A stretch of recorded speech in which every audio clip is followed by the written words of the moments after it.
Ladies and gentlemen, boys and girls, how you folks doing? Welcome here, welcome to another edition of Monday Night Raw. I'm your host, Conman167, and we're going to be live for about the next 3.5 hours, taking your live calls here for the first half hour, and then obviously getting into the actual Monday Night Raw show. Welcome everybody to the show. Once again, my name is Con, and let's jump right into this thing because it is time for your Conman Certified roll call. So who do we got in here today? We got ourselves Manuel Paccio. How you doing, my friend? We got Raul Kapar. Welcome to the stream. We got Peyton Cash. How you doing? We got Brian Schaefer. Nice to have you. We have Cole Mario. I'm a little thirsty. Give me a second. We got Kevin Langoff. How you doing? We got Jacob Toon. Great to have you, man. Thanks again so much, my man. We got Nathan Barker up in here. Graditos. How you doing? We got Liam Warren in here. We got Ross Blocks. Welcome to the stream. We got Kashawn up in here. We got the text-based wrestling fan. Welcome, my friend. We got Ricardo up in here. Lux7, how you doing once again? Oh, my good God. Raul Kapar, how you doing, my man? Dropping that heat. Thank you, my friend. We got Cal up in here. How you doing there, Cal? We got Nathan Allen Noble. Welcome to the stream. Sea Breeze, how you doing? We got Alexander Harbula. The King of Fate is in here. We got Blake Lewis. We got Big Brain. How you doing, Big Brain? You got a big brain, which means you got lots of big thoughts. How you doing? We got Gary Newman up in here. Skeet McSpankies. Welcome to the stream. Alexander Harbula, Desmond Reactions, Shane the Gamer, how you doing? Mary Thomas, and so many other people. Welcome to the stream here today. Let me unpin my message. That way you guys don't have to stare at that thing the entire night. But yeah, there we go. The coins are going to reset right about now. Let me reset these. Let me get them all set for all of you. And then, boom, reset loyalty, boom, confirm, boom, boom. Let's get the cloud bot going, and then let's get to your guys' live calls. So yeah, if you guys don't know, we do live calls right here on the Monday Night Raw show. You can do so, or you can call into the show by basically going down into the description below and clicking on the link to our Discord channel. And in our Discord channel, it is going to look a little something like this. So basically, when you click on that link, it takes you here to the welcome to the server area. And all we need you to do is we need you to go to the rules area and we need you to hit on the green little check mark. Once you do that, you get access to the rest of the server. And look at all these wonderful people right here on the left side of the screen waiting for a live call. You can be one of them. All right, so head on over to the Discord server and let's get some live calls officially underway. All right, we don't want to waste too much time though because I know that we don't have a crazy amount of time here on the pre-show. It always seems to fly by a little too quick. But Monday Night Raw is then slow afterwards, isn't it? Yeah. But by the way, everybody, WWE title match here tonight. Make sure when you're calling into the show that you have something that you'd like to chat about, whether it be the WWE title match here, whether it be the match of, or not the match, whether it be the return of Drew McIntyre, or what have you, because there really isn't too much announced on the show here today. So let's get right into this thing, everybody. We are going to get into our very first caller of the day. And the first caller of the day is going to be... I don't think I've ever spoken to Vincent Man 167. I don't think I've ever spoken to Vincent Man 167. If I have, then I've forgotten clearly. But here we go. All right, Vincent Man 167, you're going to be up first. And then after Vincent Man, we are going to talk to... Oh, he left. Never mind. Vincent Man does not want to be moved. Okay. So we are going to talk to Kevin Langoff first. All right. How about that, everybody? Let's talk to Kevin Langoff first. And then after Kevin Langoff, we're going to talk to, let's throw in Alfredo after, all right? So Kevin Langoff is first. Hey, Kevin, how you doing, man? Pretty good comment. Can you hear me? I can. You enjoying your Monday so far? Yeah, took the day off work today. Oh, nice. What'd you do today? What I do, just mess around with some investments and practice some coding, really. That's all I did today. Good to hear, man. Sounds like a productive day. But tonight, man, speaking about Monday Night Raw, obviously we got the WWE title match coming up. What's your thoughts on that here tonight? Yeah, I'm interested to see how that plays out tonight. Like, I'm not like super interested in Raw besides that I'm interested in, and I'm also interested in anything with the Fiend and Alexa. Do you think we're going to see some more of that here tonight? I don't think we'll see the Fiend. Yeah, makes Maybe for sense. a couple weeks or something. Maybe it's Fastlane. He comes back. I'm not sure. Yeah, so where do you think they're going with this whole Randy Orton, Alexa Bliss, Fiend stuff that's been going on for a while? Do you think it's going to culminate in a Randy Orton Fiend match at Mania, or what's your thoughts there? Oh, that's what I would think. I Yeah. mean, that's what I think. I mean, it's been going on forever now, it seems. Yeah, so like I've heard some also rumors that they could be going towards like a Randy Orton, Alexa Bliss intergender match. Is that something you'd want to see? I don't know how I feel about it. I mean, I'm not like, yeah, I don't think I'd be super interested in it. I mean, I love everything Alexa's doing. So, I mean, there would be a little interest just to see how that plays out. If they were going to But, do it, I think I'd probably prefer it at Fastlane over WrestleMania. What do you think? oh, definitely, Yeah. definitely, Cool. definitely. And the only other thing here tonight that's announced is Drew McIntyre making his return for the first time since losing the title. What do you think's next for McIntyre? I mean, I think everyone's saying it, it's probably gonna be McIntyre and Lashley at WrestleMania. So I think tonight probably Miz will lose. Yeah, you think that title. he loses the title to Lashley tonight? That's what I think. Yeah. Sweet. I'd actually love to see it. Lashley's a 17-year vet at this point and never won the big one, so that'd be good to see for him. Definitely. I will say one thing, like, especially on Raw, I'm like super disappointed, like the women's division right now. Like, there's like no path for Asuka. It seems it's just like There's no direction at all, right? Like the good thing Rhea Ripley's coming because right now you're right, the women's division on Raw is so weak. Do you think that's probably where they're going with it, Asuka, Rhea at Mania, or do you think that'll happen beforehand? I think that could be an option. It's probably gonna be like, honestly, it's probably gonna be like Asuka, Rhea, and Charlotte, most likely. Yeah, you're probably right. Dude, Charlotte's gonna be involved. We know this. It's Charlotte Flair. Yeah, yeah. I mean, Yeah. that's probably what I mean. I would like to see like Rhea get her revenge That would be on good. Charlotte. That'd be good. I mean, I guess that's So, like, one thing I would be. they could definitely do that with Rhea Ripley pinning Charlotte at Mania to keep Asuka kind of strong if they wanted to. Yeah. It's like there's all these possibilities of triple threats going on. There's like Lashley and Lesnar, and Drew, and then there's all these, and even like with the Sasha thing, they're like, is Bailey going to be involved or Carmella? Yeah. So hopefully there's not too many triple threats. It could be the mania of triple threats, Me personally, I'm a huge Sasha Banks fan, so it'd be a dream if she could just main event night one, and it's just her and Bianca. I do think she's gonna main event for sure, man. I think she's got that night one down. I think that's gonna be a fire match. I know like the promos and everything aren't great. The story isn't great, but the match will be great. Great. You're 100% on with that one. And I know you're a big Sasha Banks fan, but do you think she pulls it off at Mania, or do you think it's going to be Bianca winning? Me personally, from like booking, like me personally, I would keep the title and Sasha to like SummerSlam or something. Okay. Bianca just comes short. It's kind of like the WrestleMania 32 booking for actually Sasha Banks, where she lost at WrestleMania, but then she eventually got it on that one of those, the first Raws in July. It was like one of those great shows. Yeah, it was was it the last woman standing match against, or not last woman standing match, like Falls Count Anywhere match against Charlotte Flair, I think? It was actually before that. It was the night when Finn Balor, there was like two fatal four ways. Right. Yeah, I think Finn, who'd he go against? I want to say he beat Roman, and I want to say was that around the time right where Finn was being called up, or was that?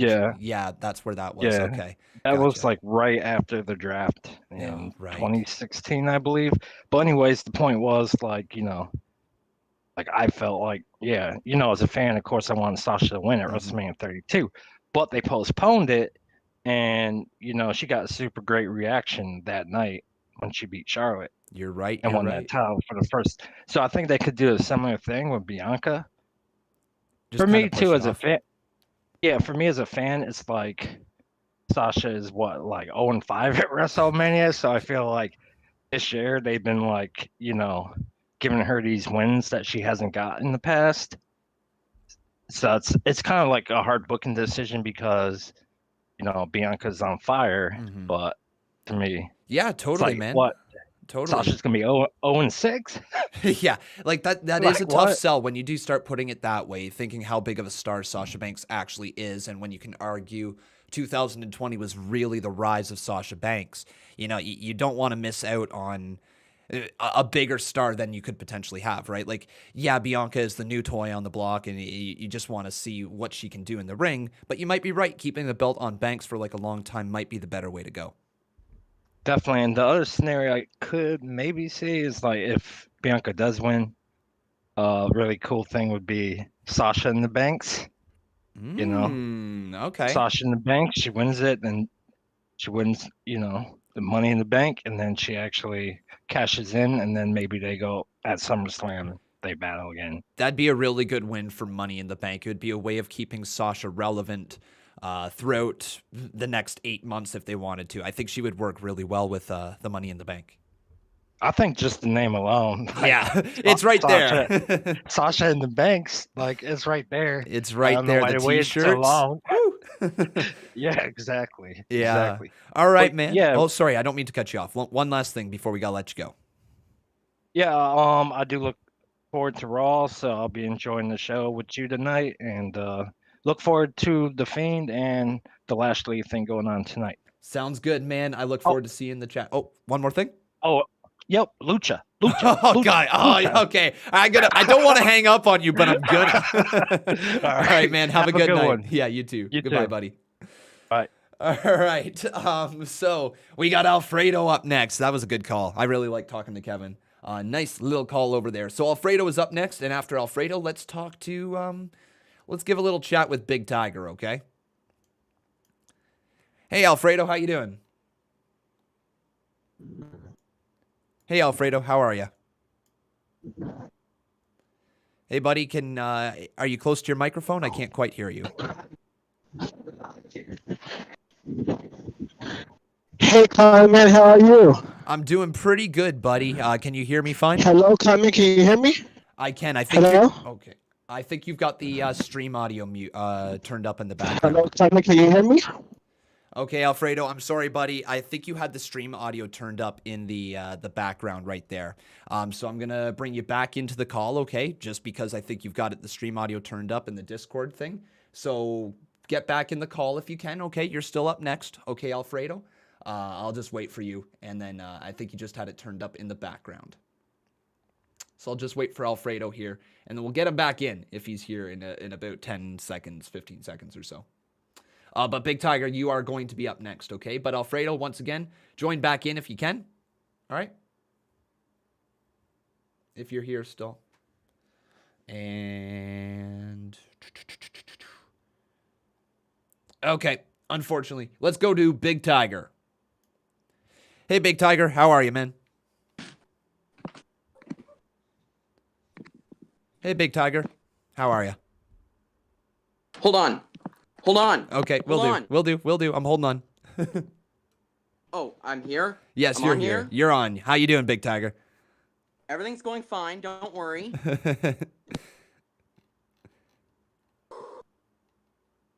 Wow. You here? Never thought you I'd... good? Yes, I'm here. All right, I'm here. beautiful. All right, so welcome to the stream, buddy. How you doing? I'm going good right now. Good to hear. You excited for Raw? 2 months. I'm not really excited for Raw very much. More the main event. Okay, all right, let's talk about it. Versus Bobby Lashley. It's going to be awesome. So what do you think's going to go down with that? I think either Bobby Lashley's going to win or it's going to be DQ caused by Drew McIntyre. Okay. And what do you think happens after that? If they do go the disqualification route, is that to set up a triple threat at Fastlane, or what are you thinking? I think it'll either set up a triple threat at Fastlane or a match with Miz and McIntyre just. like a rematch. All right, a like rematch that. at Fastlane for the title, and then move on to Mania. What do you think about the possibility of the rumors, especially going around, of Brock Lesnar getting interjected into this feud? Would you like to see that, or are you a fan who says keep Lesnar far away from the WWE? I am perfectly fine with this, actually. I know Lesnar hasn't been seen in like a year or so. Well, yeah. Yeah. He hasn't been. But I think it could still be good. So you're a fan of Lesnar. I am too. I think he's a big draw. Yeah, I wasn't really too much into him when he was WWE champion. I was kind of, for a bit, thinking he should have lost the belt to Mysterio at Survivor Series in 2019. But I am glad with what they did with Drew. Yeah, I mean, Drew got put over fantastically from Brock, and at this point, I think he's been away long enough, and it would be great to see him back inside the WWE. As long as they don't just focus him around the WWE title picture, I'd actually love to see a tag team run with Brock Lesnar somehow. Maybe, I know that Riddle... Like they could have done with Curtis Axel in 2013. Well, there you go. Just thinking a little bit outside of the box, right? Just thinking of ways to utilize Brock Lesnar that isn't just around the WWE title would be fantastic. But, it's also Brock Lesnar, and I'm sure he's not willing to work anything other than the main event. Yeah. Yeah. Does kind of seem like that.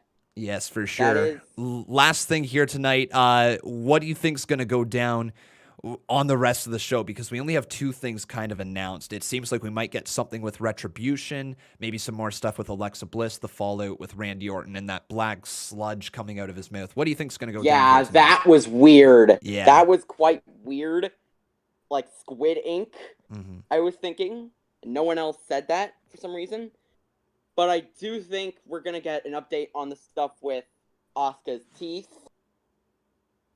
Oh, yeah, that's right, the teeth. Yeah, I forgot about that. Yeah, she got stomped on, didn't she? No, she got kicked. Stomped on. Yeah. And the teeth and a tooth came out. Got hit pretty hard.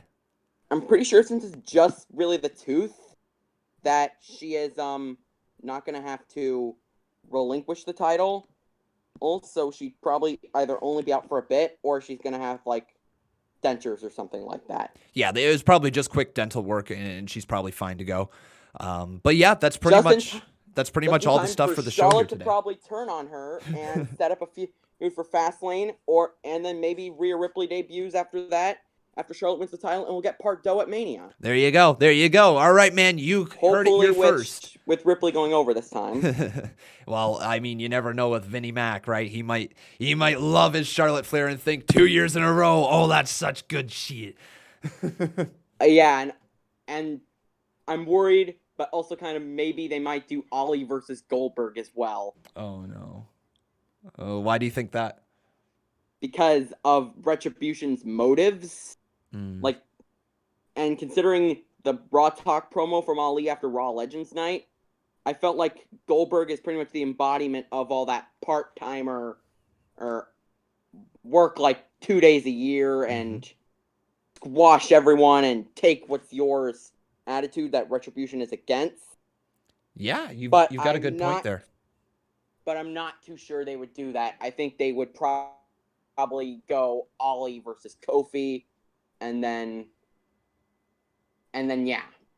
Hopefully they come to their senses and do Ollie versus Kofi. Yeah, I think that's the way that they're going to go most likely for WrestleMania. The feud is being built up, and I think it's going to be timed properly to finish at WrestleMania. But Big Tiger, we got to get on to the next caller, so enjoy Monday Night Raw tonight, and have a fun time in the live chat. All right. And sure. Hopefully I'll get to 2,000 coins this month to get to the CMU. Best of luck, buddy. Best of luck. All right, have a good time, man. Thanks. See ya. All right, so let's continue on. We got ourselves time for one quick caller, okay? A quick caller right here. Let's give the final caller to... Oh, Alfredo's in here. Okay, let's go with Alfredo. Hey, Alfredo. How you doing, man? Hey, Alfredo. Welcome back. Okay, unfortunately, Alfredo, I think, once again, I think that you had the stream audio turned on and you're not actually listening through the Discord server. So unfortunately, you won't be able to get to your live call here today. Let's finish it off really quickly with, let's go here. Let's go to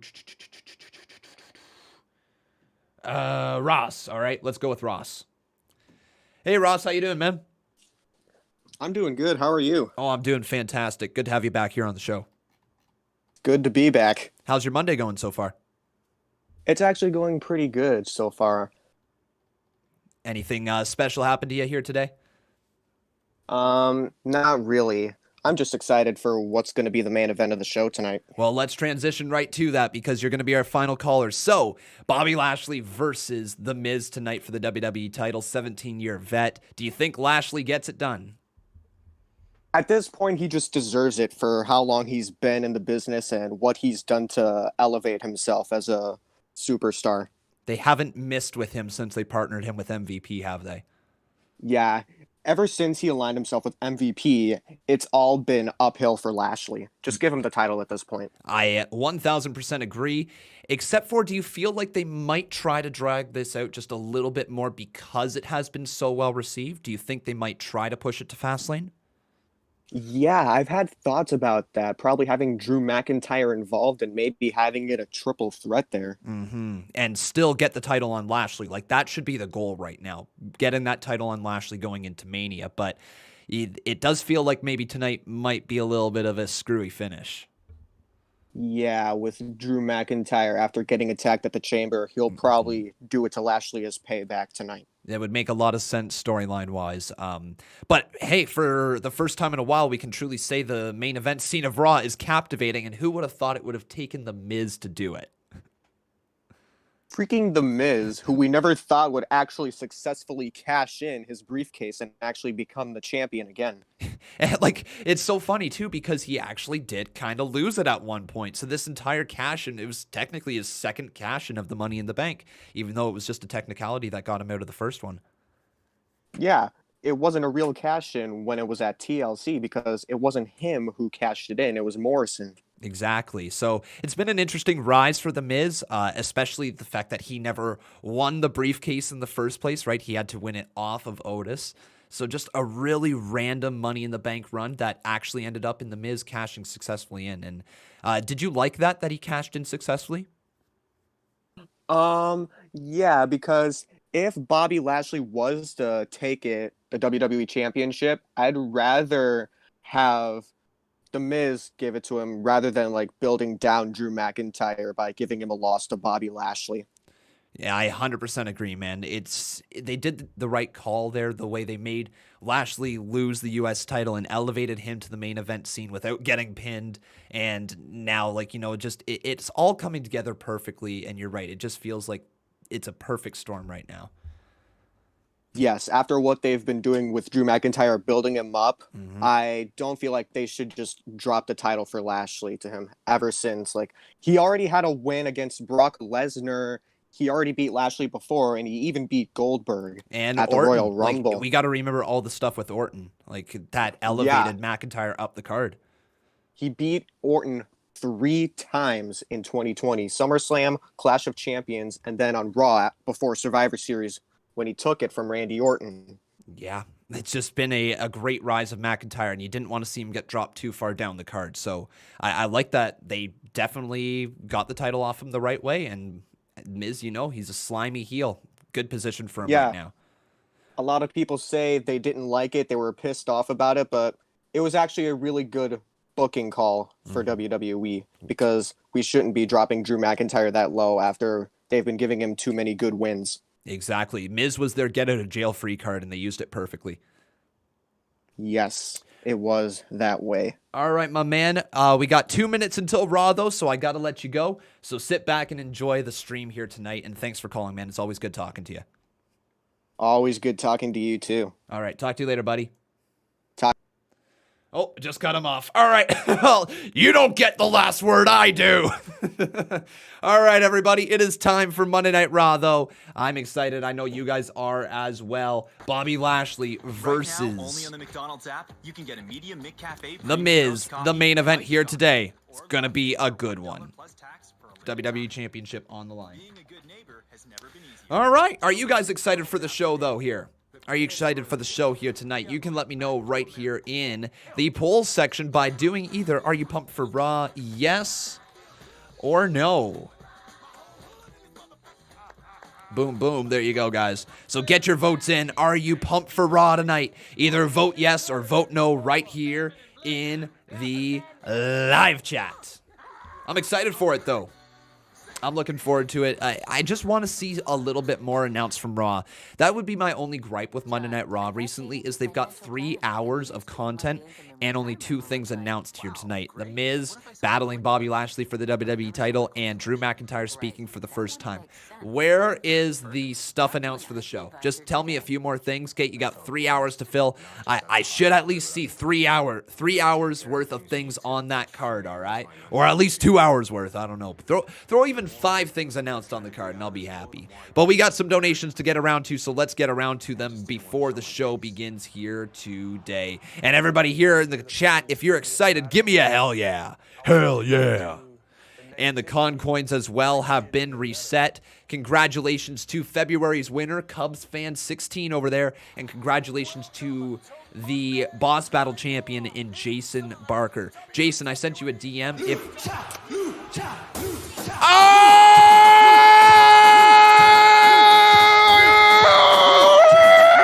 I don't want a lucha right now. John Fitzsimmons, how dare you make me dance this early? How dare you? Freaking John Fitzsimmons over here. It could be anyone. All right, and with that, we're going to have a double new boss up in here. So first up, we've got ourselves a new boss, and his name is Raul Kapar. And then right after him, hey, ho, ho, Miz and Morrison. So Raul is part 1. Thank you so much, though, John Fitzsimmons. Truly, I appreciate the 45 bump, but screw your lucha!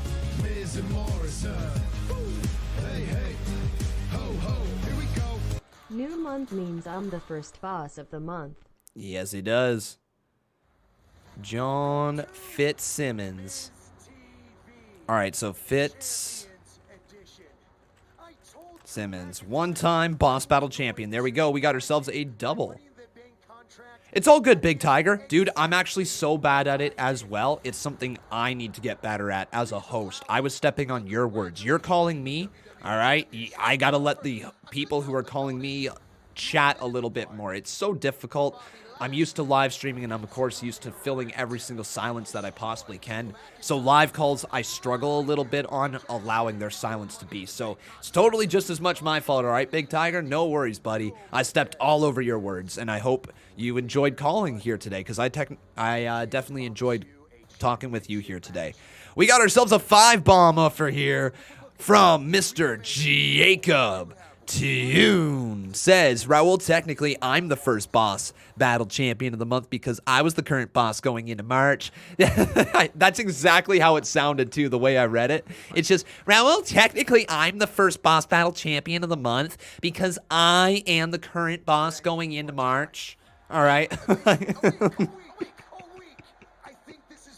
Oh, thank you so much, though, Jacob.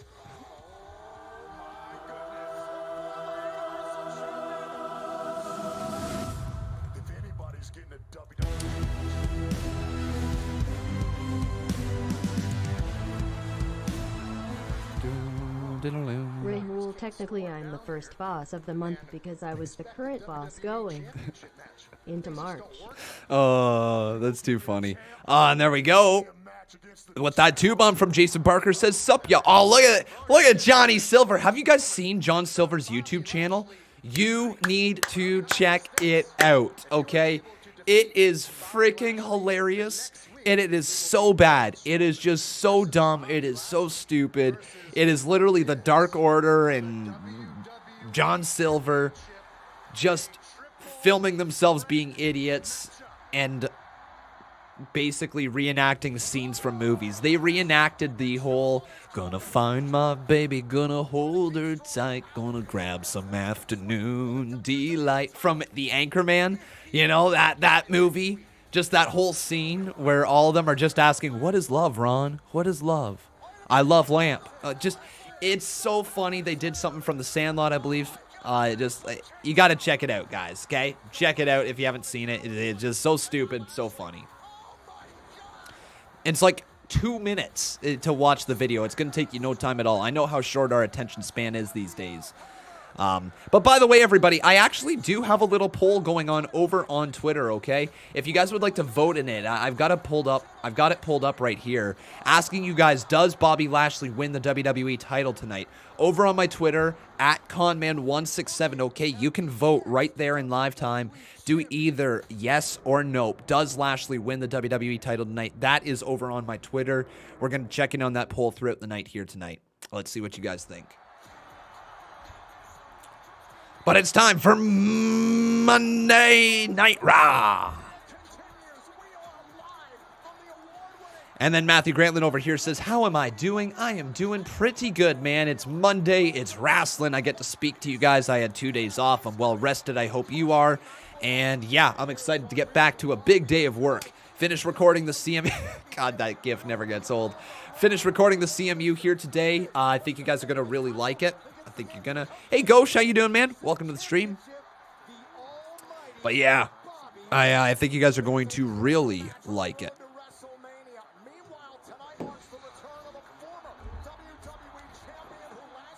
Oh, no way. Okay, so we're gonna get Drew McIntyre versus Sheamus here tonight.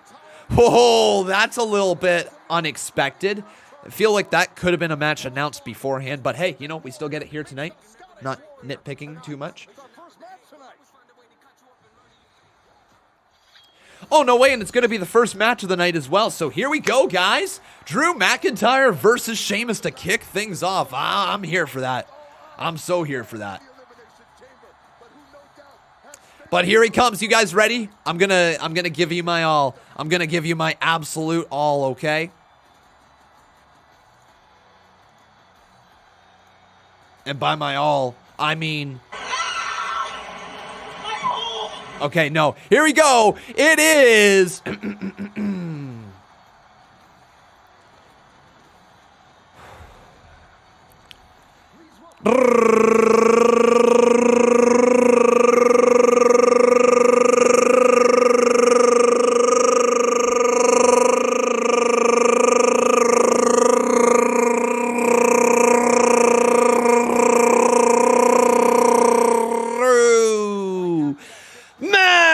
McIntyre! There you go. All right, there's my most annoying intro I think I've ever done. There you have it. It's true.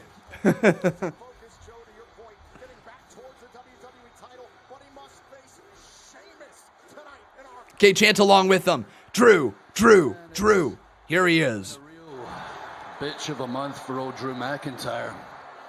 Where do I begin? Let's start with Sheamus, my former best friend since our match is next. 20-year friendship, severed, stabbed me in the back, and still I don't quite understand why.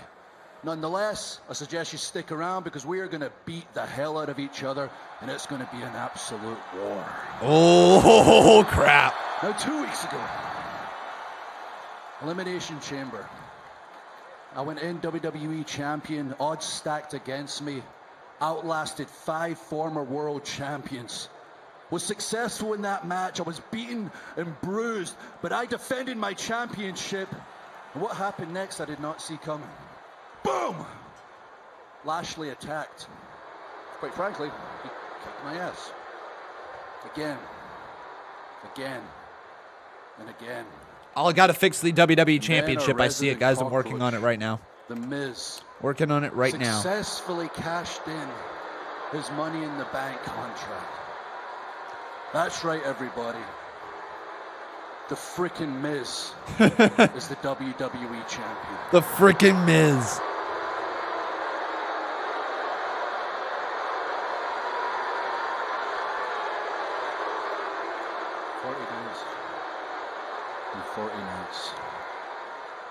when it seems appropriate. So good. I have a clear vision in my head of what is going to happen. I know my mission, and it is simple as far as I'm concerned. Regain my WWE Championship, main event, WrestleMania. Now, I didn't win the championship in the Performance Center, lead the charge into the Thunderdome, defend that title week in, week out, in every situation you can possibly imagine, make it the #1 championship in wrestling once again, to get screwed at the finish line. Oh, not a chance. Lashley, Miz, whoever is successful tonight, you have the biggest target on your back. You can trust me on that one. Now, as for my buddy Sheamus, let's get into it. What else is there left to say? We're going to beat the hell out of each other? We're going to... Oh, here comes the Miz. Looks like Drew McIntyre can't focus on Sheamus yet, because here comes the WWE Champion. All right.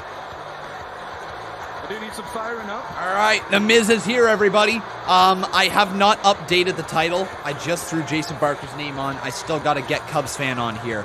But yeah, thank you so much there, Jason Barker, for the Boss Battle Championship. I really appreciate it. Your name is on it once again. I just forgot to update it. Forgetting something. I would like to be properly introduced, or should I say, I would like to be officially introduced.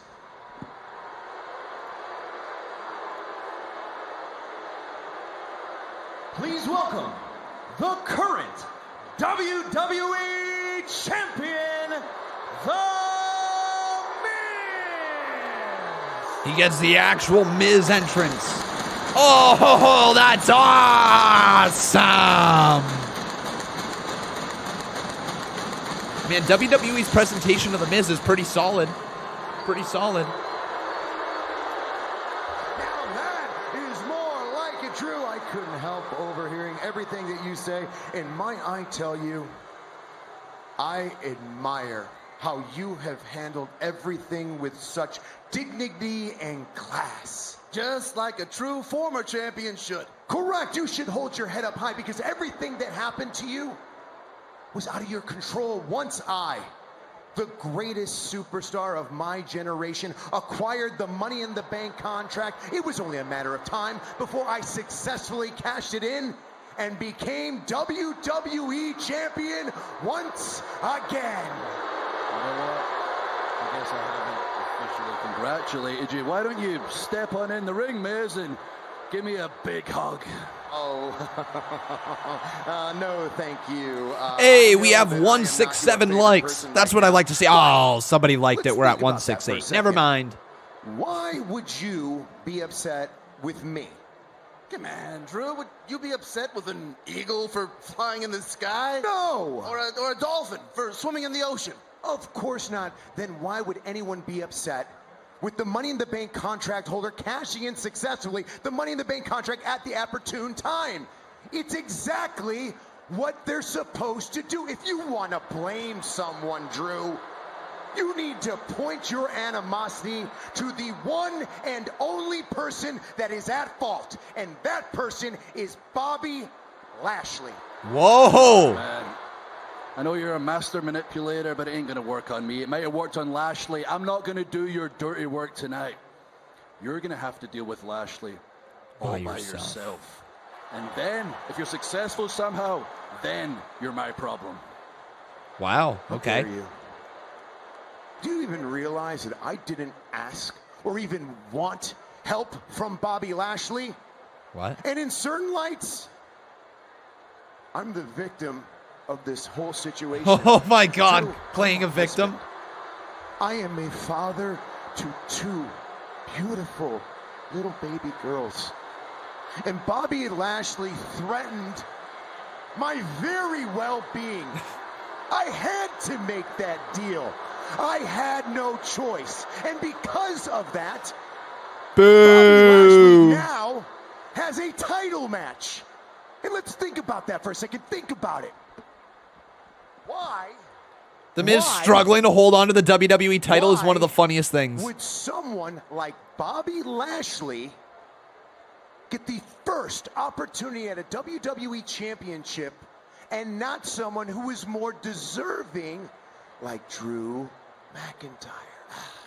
Because of Bobby Lashley. Correct. So let me just suggest something to you. Let's work together. Wow. We could be Miz, Morrison, and McIntyre. The 3 Amigos. Correct. The 3 Amigos. That we could do, the endless possibilities. We could do wonders for your career. We can take you. I think Miz's sales pitch just came. I gotta say though, everybody, this Miz WWE Championship reign is I hate to say it, it's probably the most interesting the WWE title has been in probably 6 months. I hate to say it because, like, I love Drew McIntyre, but Miz has added in a certain level of entertainment to the title. Is this the beginning of a new, beautiful business relationship? Or the pathetically desperate ramblings of two men? Drew, please tell me you're not taking any of this seriously. I think you know me well enough by now. Just like when I rejected your services last year, I do not want or need anyone's help to regain my championship. Well, there you go. Well, you say that today, but either way, nothing's gonna change the fact that Miz, tonight, Bobby Lashley is gonna step in that ring with you and become the WWE champion. You can't change that. Oh, I almost forgot. The reason that I actually came out here was because your match with Bobby Lashley for the WWE Championship will begin promptly at 9 p.m. Eastern Time. So that means that smart. In Very less smart. than an hour, Miz, Bobby Lashley is going to absolutely destroy you. Very smart. Very, very, very smart. Is a menace. We need to work together to put an end to this. All of us, Drew. Think about it. You and me, WrestleMania. Oh, and here comes Sheamus. Okay. You're wasting your breath, fella. Because that guy there, Drew McIntyre, doesn't give a damn about anybody but himself. But that's okay. Because after I'm through with him tonight, he won't be in any shape to help anyone. Right, fella? All right, fella. The time for talking's over. This is enough. It's time to fight. It's time to fight. Okay, here we go. Let's get this thing officially underway. Camera botch, and we got ourselves a brawl going on between Drew McIntyre and Sheamus. That's what I'm talking about. That's a way to start things off. All right. All right, WWE. That's what I'm talking about, guys. So, very, very, very hot start right here, and McIntyre and Sheamus just continue to brawl. Referee's trying to split them up. I don't know if anybody's going to be able to separate these two massive ham hocks. Pulling him back again. Here comes McIntyre. Big clothesline sends Sheamus right over the barricade. And that's that as we go to commercial break, I believe. The black circle says, World Star. Oh, and Sheamus. Oh, there's a stare down, man. McIntyre and Sheamus, eye to eye, ready after the commercial break.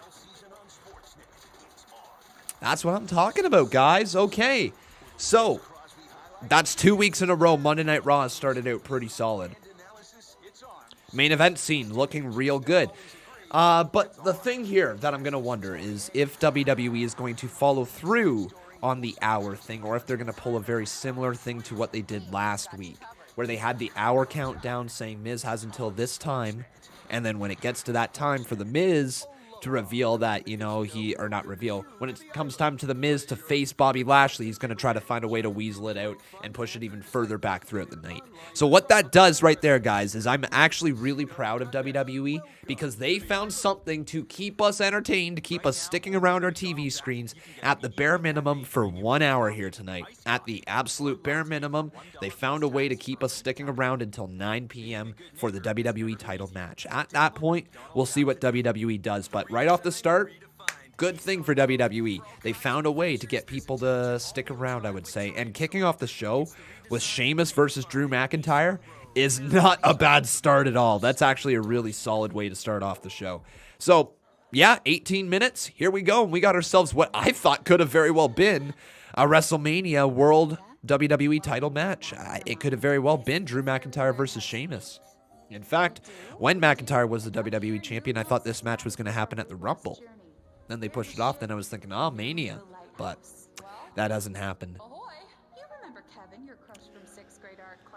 No, I have not seen Big E's documentary on the WWE Network yet. I know that I need to watch it. I know there's a few things on the network that I need to catch up with, but as of right now, I haven't been watching too much network stuff. I don't know if it's just oversaturation of the current product or what it is, but I'm not as inclined to click on the WWE 24 documentaries or the WWE Day in the Life of documentaries. I'm not as, or the Untold or the whatever. I'm not as captivated to click on them now as I was, say, a year ago. And that might be because there's no live crowd. It might very well be, and I know it has nothing to do with it, but it might very well be because there's no live crowd and I'm not connecting with these current crop of superstars as much as I once did. But yeah, I've really been enjoying watching some older wrestling, especially WCW. I've been rolling through WCW. It's been very entertaining, to say the least. It's been a good watch. But yeah, welcome to the stream, everybody. It's good to have you. We will find out, what do you guys think, what's going to happen with this match. So let's get the poll started for this one here, as I'm going to ask you, who will win? It's either going to be Sheamus, or it's going to be Drew McIntyre.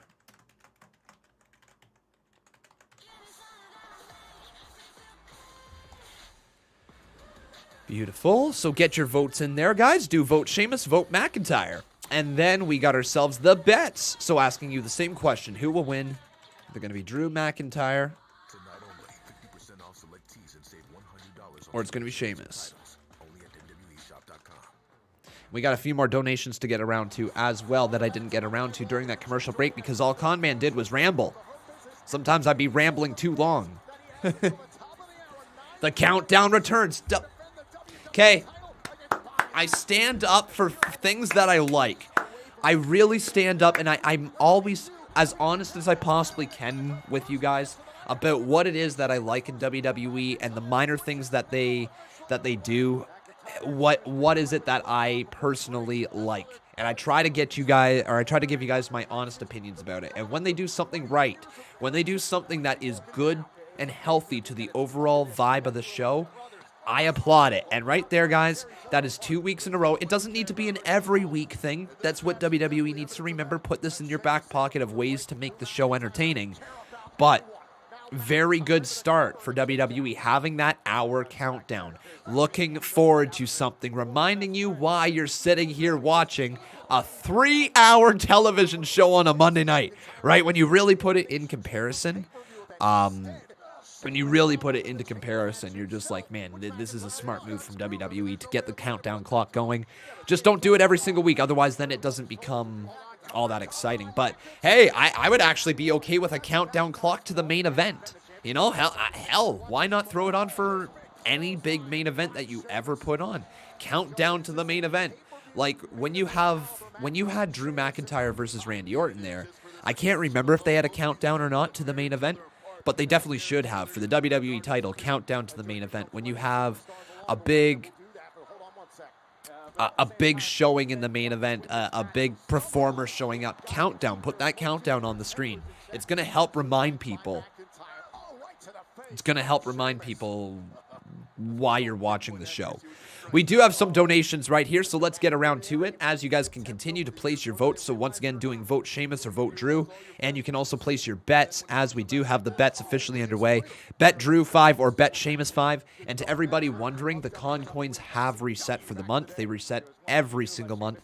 So thank you guys so much for watching as much as you did during February. Now time to see who wins the con coins this month here in March.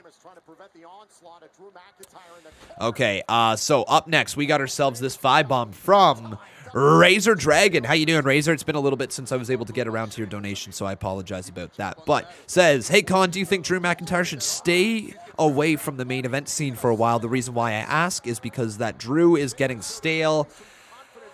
I like what Drew brings to the table. I think he just needs the right opponents. He needs the right presentation. He lost the WWE title, so finding out something big for him next is huge. Stay from the main event for a while. But the reason why I ask because I believe that Drew is getting stale. I don't think you need to have him completely be away from the main event scene. I think you just need to find something that reinvigorates his character, gets a spark going once again. And usually what that means is you have to drop down the card just a little bit, but you got to drop down the card. And McIntyre will find his way back up. He's too damn good not to be at the top of the card. But right now the story just maybe doesn't contain... Oh my God! Is Sheamus okay? Is Sheamus okay? Sheamus just got caught in the ropes. Oh, now McIntyre with the 10 beats of the Baron in his own right. Nice improvisation right there from McIntyre. But Sheamus got caught hard in those ropes. Ooh. Not drop from the main picture, but stay away from the world title. Yeah, there you go. There you go. You just got to find something that will... Somebody that will be brought up to his level. You know... Okay, I'm going to say it. If Triple H is doing nothing at Mania and they have no plans for McIntyre, I know they were potentially thinking of doing AJ Styles versus Triple H, but my God, how good would Triple H versus Drew McIntyre be? How big would Drew McIntyre versus Triple H feel? It would feel like a massive match. And I think they could build up Triple H to be a heel against Drew. You know, they got the NXT connection that he's a former NXT champion. Could build it on the fact that, you know, Drew McIntyre got hurt as NXT champion, and Triple H could dive into that part for their story. Yeah, Drew versus Cena would also be fantastic to see go down if they wanted to see or wanted to try somebody big against Drew McIntyre. John Cena would be awesome. So feel free to do like I do. Yeah, would be really awesome to see. Just somebody big against McIntyre, treating him like the star that he is. I don't think he's going to be left off the card at Mania. I am a little afraid that he's not going to be put in as big of a focus match, I guess you can say. A little scared that would happen, but like not too nervous. I think they're going to do him fine. We got ourselves a 5-bomb over here from Tony XD75. How you doing, Tony? Thank you so much, my man, for your dollar donation. I appreciate that. Hopefully you're doing well on this Monday. And look, there's Mr. Moxley. Oh, it's just... I thought it was just going to be a picture of his face, but no, then he started laughing. Dave Rua, my man Dave. How you doing, buddy? Hopefully well. He says, you already know. Uh-oh. Uh-oh. Do I already know? Oh, no. Wait, what? What is this? Oh, no. Oh, good God. Everybody look out. It's the biggest, baddest thing in the world. It's...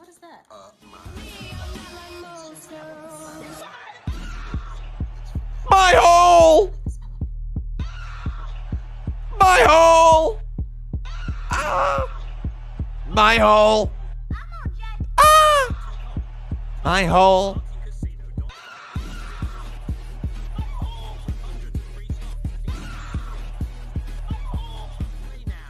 There you go. You already know. Winking face.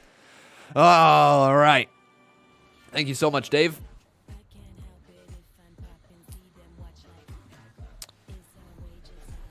All right, and then we got Chuck Francesco over here dropping a 7-bomb. Chucky T, Chuck. I don't know why I called you Chucky T, just probably because your name is Chuck. But still, thank you so much for your 7-bomb. What did you say? Here's the following donation. Gotcha.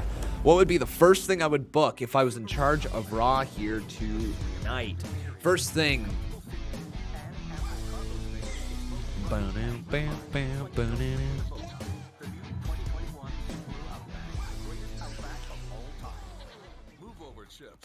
Tag team tournament. If you were in charge of Raw tonight, what is the first thing you would book? Tag team tournament. And in fact, I would actually constantly be pitching tournaments for WWE, because with Monday Night Raw, you have 3 hours. which means you need lots of matches, which means you need matches that have nothing built up to them. You need matches that are happening just for the sake of happening.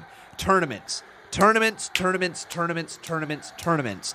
Always having tournaments, whether it's a tag team or whether it's a cruiserweight tournament or whether it's this or whether it's this or that. Constantly having tournaments. The first thing I would do is book a tag team tournament because your tag team division is stale AF.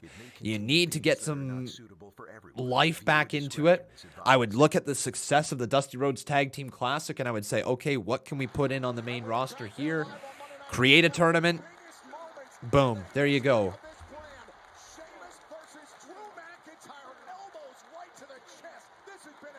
That's what I would do. Diego Toledo says, tournament happy hour. Dedicate 1 hour to the tourney. Good concept. Yeah, see, like, it's that simple, right? Take an hour that you say of your show, that not even a full hour. Give us 40 minutes of your show, right? Just 40 minutes of the show spread out if you want even. And follow along the tournaments and just have brackets. It gives people something to do without them really needing to do anything, right? Like, it's such an easy way to get people on TV. Big Irish Curse backbreaker there from Sheamus. Count of 2. Kick out by Drew McIntyre. But we got some more donations. So Chuck, by the way there, my man, with that, you have become the new boss. So Chuck Francesco becoming a one-time boss battle champion. Elimination Chamber event for Drew McIntyre. They called that the Dublin Smile, Tom.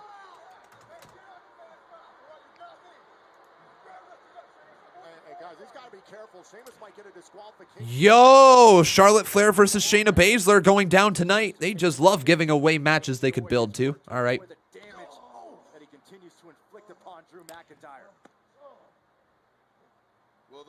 Partner with DraftKings for the tournament as well. Make it a big collab and bring in the money. Yeah, there you go. So smart there, Dave. So smart, because they do have this partnership with DraftKings. You need things that you can actually bet on in WWE now. With the partnership, tournament hour. Like, yeah, frig, take Raw Underground, that concept that you wanted the last hour of Raw to be more gritty. Maybe throw it in the middle hour of Raw. Don't need to call it Raw Underground, but you can give it a different feel, and it's a tournament. And you got tournaments constantly happening. Frig, like, if you wanted to, you could actually even feature people from 205 Live. You could have a cruiserweight tournament on your show. Expose new people by mixing them in with your actual people on the show that happen to be cruiserweights. Then you can feature the cruiserweight title actually on the main show and not just relegate it to something like 205 Live and NXT UK because you got two cruiserweight titles going on at the same time, which is weird AF. What are you doing? Just WWE. Just think outside the box. Just do something. Anything. Just do anything. That's all we ask.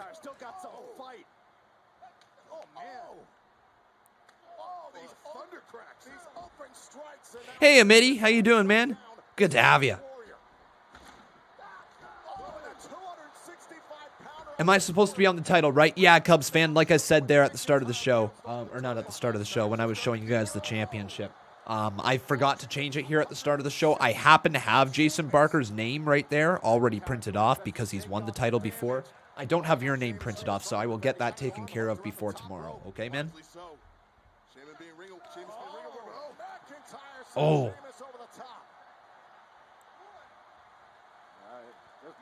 We do have some more donos right here as Sheamus takes McIntyre out on the outside of the ring. And wait, what is he looking for here? Oh, Sheamus went right into the steel and then McIntyre falls out. Oh! Sheamus hit hard. Ouch. Yo, that did not look comfortable at all. Oh, right on the corner of the table. I think he was supposed to be thrown over the table, and instead he went right into the corner, man. Yikes.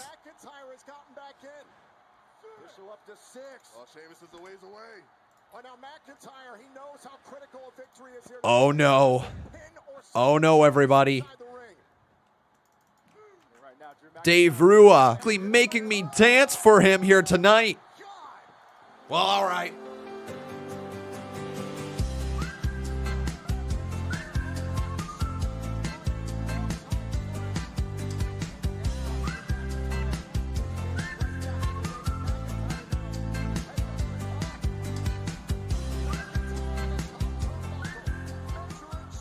There you go. Now dance. Lucha.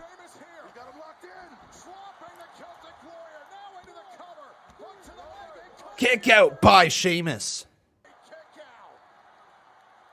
I'm buffering. Are we good, everybody? Everything okay? I see we got a lot of lag here.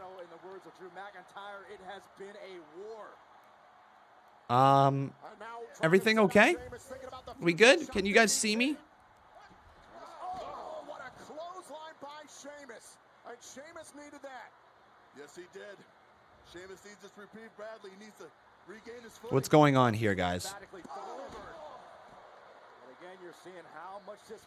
Glad to have you back here, Monte Prince. Oh, Sheamus up to the top rope. Oh, McIntyre with a big kip up, and Sheamus just looks like he saw a ghost. Wait, he just looked in the reflection of his mirror. Okay, never mind. Oh, big shot there right to the head. Oh, my.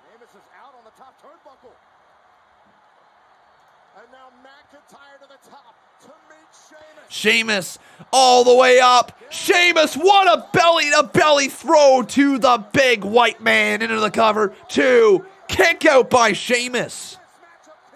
And by big white man, you know, I'm just referencing the fact that he literally looks like a ghost.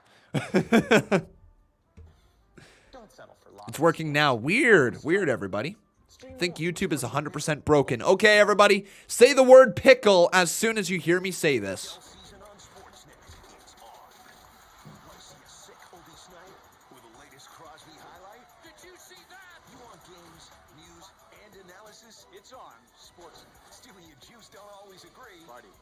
Ah, 18 seconds? Damn, we're at an 18-second delay. All right. Might be even closer to 20 seconds. Might be even closer to 22. Man, we're on quite the delay. Okay, so that's really good to know, everybody. We're on about a 20-second delay here tonight. Maybe even longer. Maybe even closer to 25 seconds. Good to know. All right. Yeah, it's rolling in, actually. Make sure, everybody, you are up to date live. So make sure if you... Oh, we're buffering again, aren't we? Is YouTube broken here tonight? I think YouTube be broken a little bit here tonight. Okay, so if possible, if you're able to actually hear me and you can get through the YouTube buffering, YouTube's broken here tonight. Make sure that you click on the live part so that you're completely up to date all the way to the live section, because YouTube seems like it's buffering a lot here tonight for whatever reason. Yeah.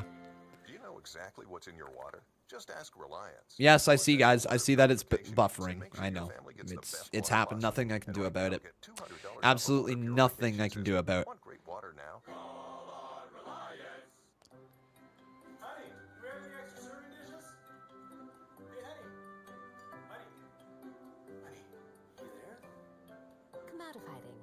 But now it's fine. It's better now. Okay. Opening an RBC account is easier than you think. So easy. I think it's good to go. I mean, who knows, right? YouTube is YouTube, and it's a weird place to be. Do I think we see Rhea here tonight? I mean, it would be amazing if we do. I don't think we do. It'd be amazing if we do see her, though, here tonight. Let's get around to a few more donations while we're waiting for this to kind of kick back in. After that 12 bomb there from Dave Rua, we got ourselves a 4 bomb here from Paul Carpenter. Thank you so much, Paul. John, I've updated your financial plan, and here's what your monthly income in retirement will look like. Wow, great. Paul's asking me, what year of WCW are you on? I'm not far into it. I am on WCW. Oh, there's my shit. All them girls gonna feel like this. Don't know why I just broke out into the song like without a skip of a beat right there, but I did. That's what these dono gifts do to me here, apparently. But let me take a look. 2 times the NBA on Sportsnet 1. In their last clash, the Celtics rose up. Now Kawhi and the Clippers want payback. Then LeBron and the Lakers look to score. So I am currently at... Oh, wow, I really got to scroll down here. Lots of WCW episodes. Yeah, so everybody, if you don't know, I've been watching back WCW, and I've never actually watched the WCW television show before. So I started my first episode that I watched was WCW Monday Nitro, May 27th, 1996. That was the one where Scott Hall showed up, and the Outsiders storyline was starting to kind of take place. Then I watched, obviously, the June 3rd episode and the June 10th episode, which was the lead up to their pay-per-view,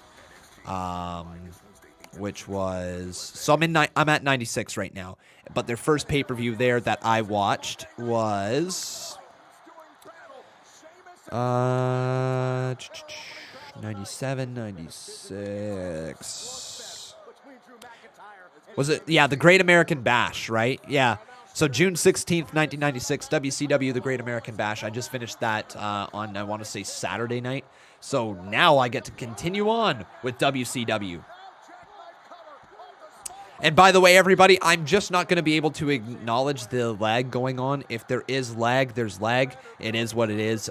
Hopefully, you know, hopefully the YouTube monkeys will be able to fix it, you know. I'm not too certain if they will be able to. We got ourselves a 12 bomb right here, though, from Jason Barker. Thank you so much, man. What's going on in the match? McIntyre just got hit. And now Sheamus is lifting up McIntyre, and we're dancing.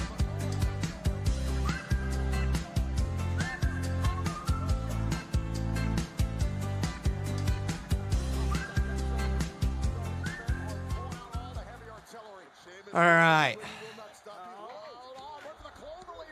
Big kick out right there. Kick to the midsection as well. Boom. 2 kick out again by Sheamus, and it continues. Back and forth we go. Whoa. Whoa. Braun's going to have a mystery partner tonight against the Hurt Business. Hell yeah, I'm down to see Braun Strowman in the tag team division. Hell to the friggin' yeah. Yes, please. I do not want to see Braun Strowman in the main event scene right now. I do not want to see him in a singles run, so let's find a tag team part. Friggin' throw Keith Lee as his partner. I don't care. Let's see Braun Strowman and Keith Lee run as a tag team. Why not? Against the Hurt Business, you could have Keith Lee join the Hurt Business in the end. Oh, fuck. Yeah, that'd be fun. Be lots of fun. Oh, McIntyre hung up over the top rope. Watch it be Nicholas. Oh, no.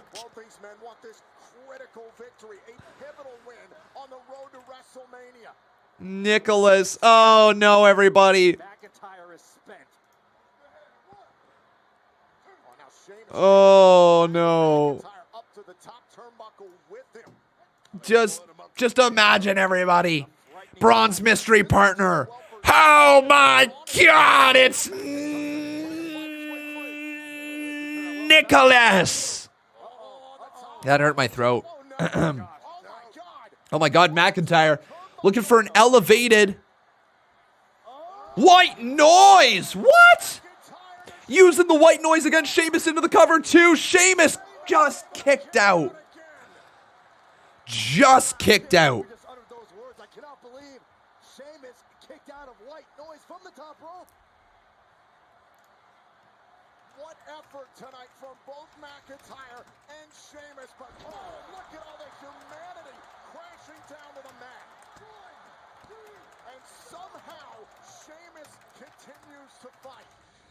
We continue to see how bad these two men want to win this match, how bad Drew McIntyre wants it, how bad Sheamus wants it. And again, two longtime friends. You can see the frustration on the face. Okay, everybody. Just pinning a I just pinned a little message right there. If you guys are able to read it, you might not be able to hear what it is I'm saying because we are getting lag right now, but please just take a little read of that message that is going to be in the live chat, okay? We can't do anything about the lag. I do apologize that it's happening. Hopefully we will be able to fix it. 2 kick out by Drew off the Alabama Slam.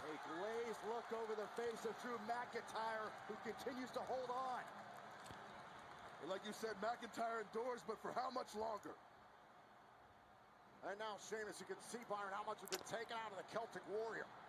Right, Kakapopo? Right. Sheamus and Drew McIntyre are worse for wear.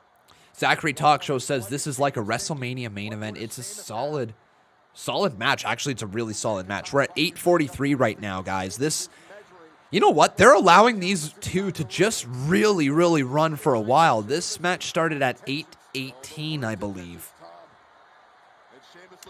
Now Sheamus and McIntyre slowly back up to their feet. This is, in fact, a war. McIntyre, oh my God, the Claymore out of nowhere. What? How did he hit that? 2, it's over. Wow, how did he hit that? What an opening, everybody. Freaking awesome match. I love it. We're almost into the coming up at 9 o'clock. We got ourselves the WWE title match. What an awesome way to start off Raw.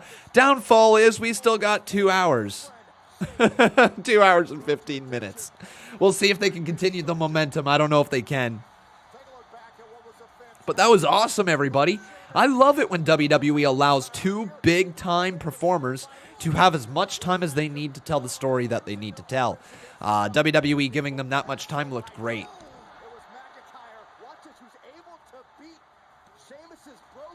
That's huge. Oh my God! McIntyre actually rocked Sheamus. Rocked him. Woo! Yeah, that was a really flippin' good match.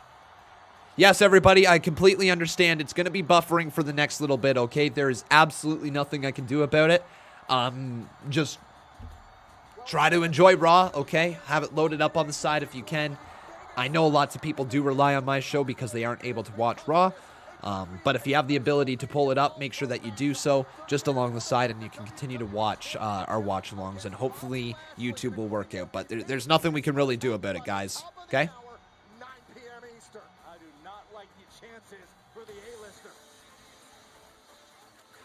It's Naomi! Oh no, it's my hole! Naomi goes one-on-one with Nia Jax.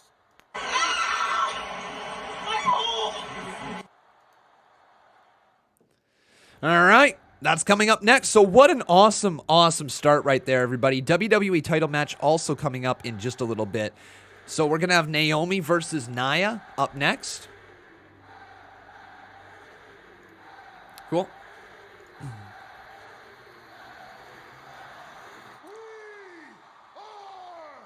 Ooh.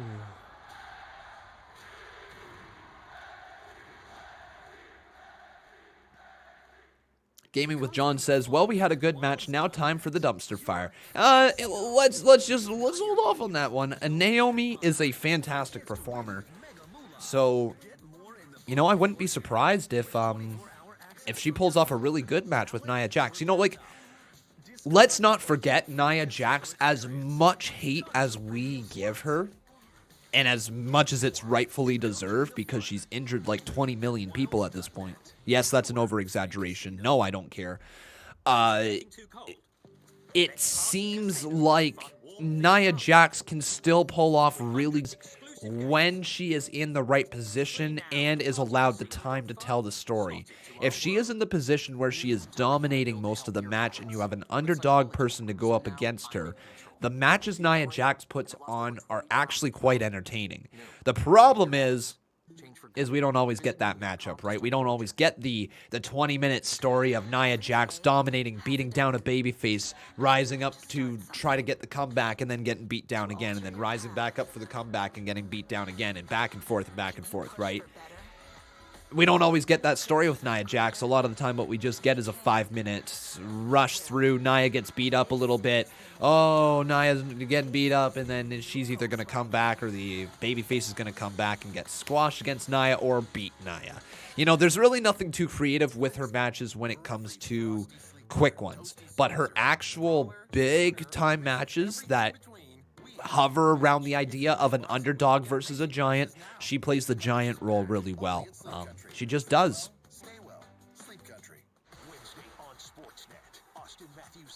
So we'll see.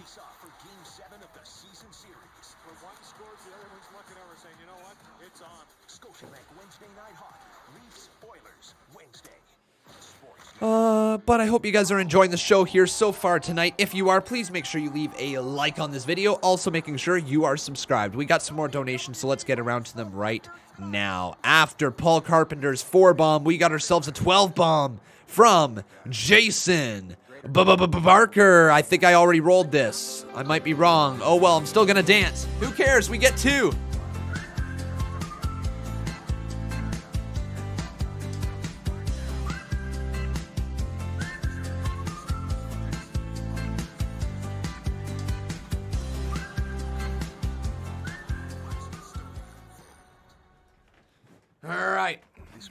And with that, we've got ourselves a new boss. His name is Jason Barker. He's on the board, everybody. The Boss Battle Champion is back on the board. Chuck Francesco dropping a 7-bomb. Thank you so much, Chuck. On the topic of tag teams, in your opinion, what's the greatest tag team of all time for both in-ring ability, entertainment, and both combined? Holy on the spot. Greatest tag team of all time. Frig. Okay. God damn. How do you even start with that one? Because tag teams are so different. Because you have some tag teams that last forever, like Rock and Roll Express, right? That are innovators. But you also have tag teams that are so influential to the business, right? Like if you want to talk about like... On the topic of tag teams... Oh, like if you want to talk about D-Generation X, right? I wouldn't say D-Generation X has ever been considered as the greatest tag team of all time because it's more of a faction. But you got to remember Triple H and Shawn Michaels did have a run as just a tag team. But they're so influential to the business, but I wouldn't say they're the greatest tag team of all time. You know what I mean? Then you have people like the LOD who ran wild outside of WWE before coming to WWE and then tearing down the house. You've got people like the New Day who have been fantastic for 6 years running as a tag team. Oh God, like...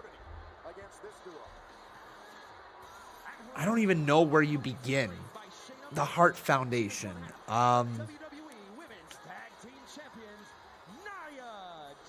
Edge and Christian, Hardy Boys, Dudley Boys, like, those three. You got to have the Shield in the conversation as well because of how damn good they were. I don't know who you call the greatest tag team of all time. I love the Revival. My favorite tag team of all time is the Revival, FTR. I love them. They're not the best tag team of all time, but like, you know what I mean? Yeah, there's the New Age Outlaws in there that got to get thrown into the conversation. Arn Anderson and oh good God, why am I blanking? Arn Anderson and who? Oh, frig. I'm having to Google it. This is so sad. Arn Anderson tag team partner. Tully Blanchard. There it is. Tully Blanchard. Wow, con man. Wow, con man. Wow. But yeah, you got to look at them, right? NWO. Yeah, even though it's more of a big-time faction, right? Does that count as a tag team in some ways? How about, like, the Outsiders version of the NWO? Probably not. The Rockers, sure, it comes into the conversation. Probably not the greatest of all time. You know what? Yeah, that's very fair. The Young Bucks, you got to throw the Young Bucks in the conversation. Look what they're doing. Look what they're currently doing. I wouldn't say they're the best tag team of all time, but you know what I mean. Like, it's so difficult to just truly say one tag team as the greatest of all time because so many tag teams offer so much more. And they're all different. They're all their own act. It's all about how influential were they on the business, plus how entertaining, plus how long were they in act.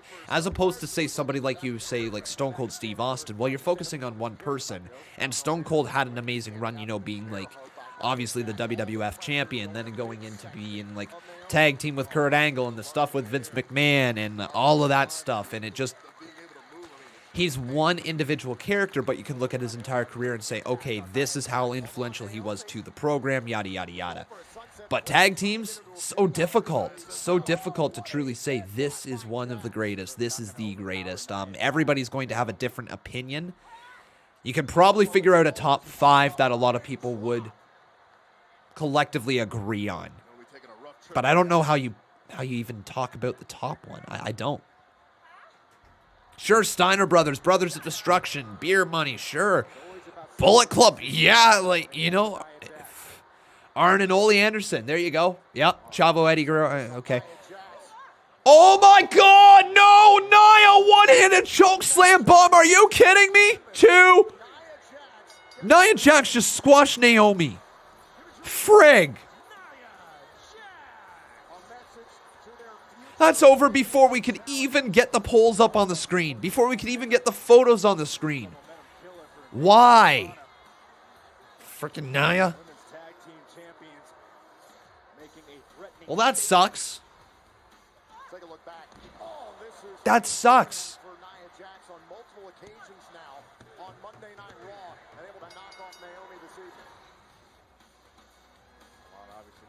About her friend Naomi. Concerned about herself. Here's something else. Oh my, here's something to be concerned about. If you're the Miz. Holy crap, Bobby Lashley is angry. That is one angry dude. Look out, it's Bobby Lashley. Yeah, Motor City Machine Gun, sure, if you want to bring them into the conversation as well. Yeah, like... Who said nasty boys? Who said nasty boys? All right, get your nastiness out of here. No. Who said nasty boys? Sure, Usos. Frig, we didn't even mention Usos.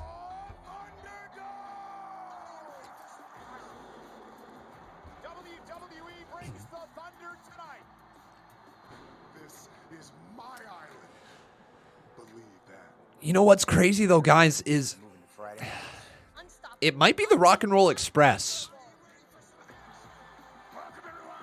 It might be the Rock and Roll Express that is the greatest tag team of all time.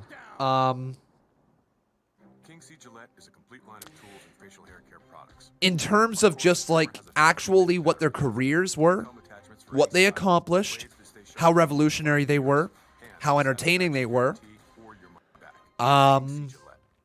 After a night out with your friends, not having a plan for a safe ride home can leave you in a They might be the greatest tag team of all time.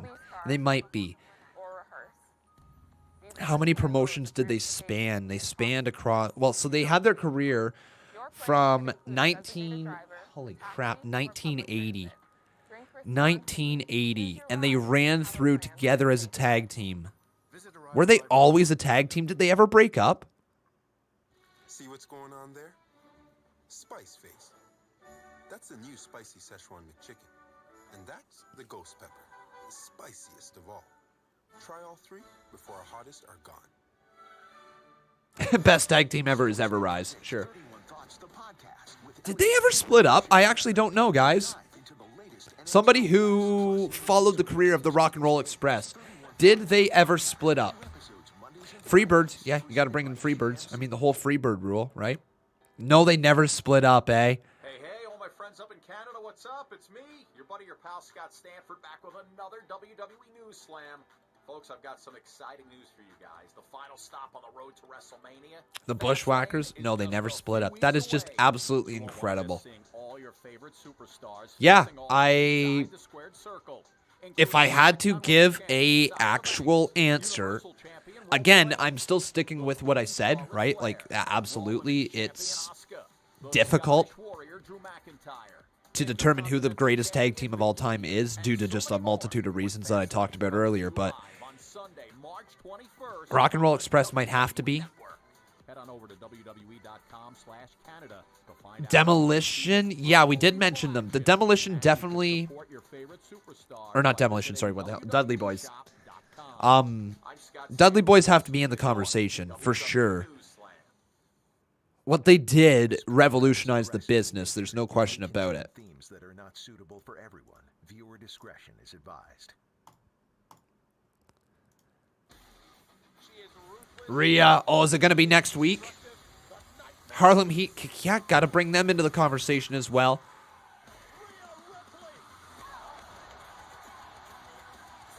The Rockers never split up. The Rock and Roll Express did. The Rockers definitely split up. The Rockers absolutely split up. One thing I am so certain about that. I will bet my left nut, all right, that the Rockers have split up before, okay? You want to know why? All right.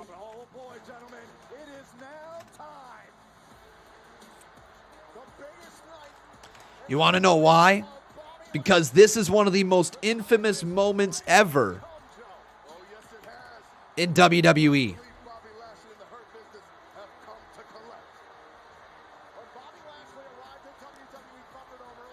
Remember this? It's just the, the simple barber shop going through the window, the Rockers splitting up, one of the most popular tag teams in WWE, and the initial push of Shawn Michaels as a single star. Yeah. That's just one of the most infamous moments in all of WWE history.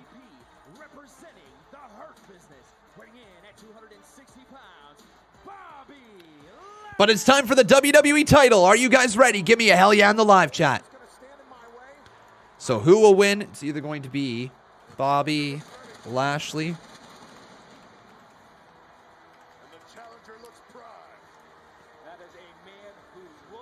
So Bobby Lashley, or will it be The Miz?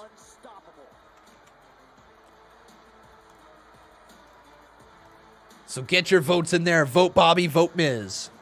Look at the focus, the intensity, and the drive in Bobby Lashley. That is a man who awaits his destiny.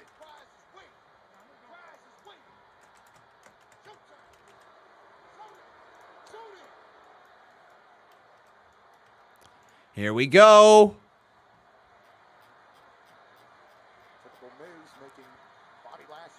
Where is it? It's smart on the part of Miz. You want to make a man like Lashley wait. Let Bobby Lashley get even angrier. That's a great idea. Where's the Miz? Is it going to be the bait and switch again? Make us wait till the main event. There it is. Here he is. Oh, the Miz is actually here. He's actually coming out right now. Oh, good God, everybody. So we're going to get the match. Maybe. Maybe. Hang on. Camera cuts back to Bobby.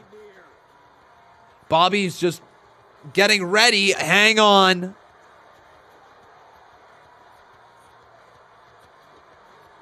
Where's the Miz?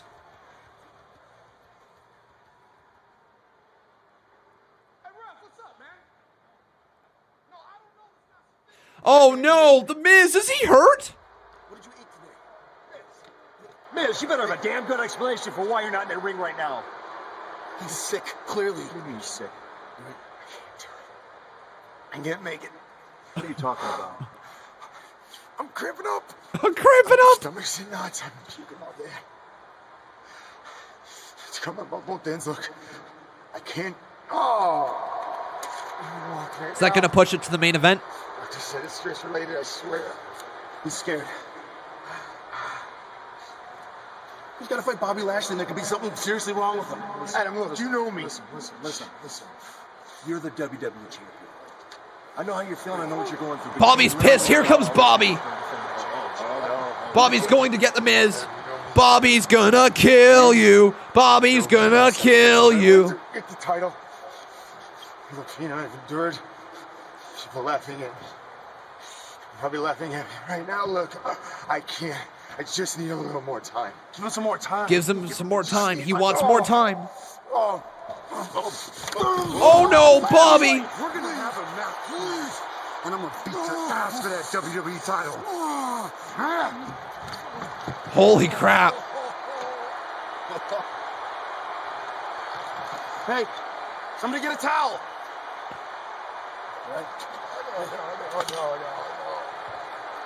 A towel! Somebody! Miz, even if I have to carry you out there myself, you will defend that championship at 10 o'clock Eastern. 10 o'clock. He's got one more hour. I'm so proud of WWE. I'm actually so proud of WWE right now. Right? Oh, here comes the human train. It's Braun. All right. Seriously, guys, WWE is doing an excellent job right now at trying to get us interested in the main reason we tune into the show. They know we have clicked on to watch Bobby Lashley versus The Miz. They know. So, bait and switch. Promote it for 9 o'clock. Get people to stick around for the first hour. Now you promote it to 10 o'clock. Get people to stick around all the way to there. Maybe they push it even further, or maybe they just let us have the match at 10 o'clock. I don't know. But regardless, it's very good stuff from WWE. It gives us a reason to continue to watch, and it makes us excited for what's to come. Half of the stuff with wrestling is just the hype. How much hype can you build up to a match? 9 times out of 10, the match doesn't live up to the hype. It's usually the other way around. The hype grows and grows and grows, and the match under-delivers, usually speaking. So build up the hype. Get us excited for it. Get more people to want to tune in. And WWE has done a good job with that here the last 2 weeks. So honestly, really good stuff from World Wrestling Entertainment. Really good writing from Raw recently. The last 2 weeks have been solid. That's been a very enjoyable first hour of the show. So now we get another hour before the WWE title match, and now we're going to jump into who is Braun Strowman's mystery tag team partner. No idea. Might be Nicholas, might not. All right, we got some more donations to get around to, so let's roll into them.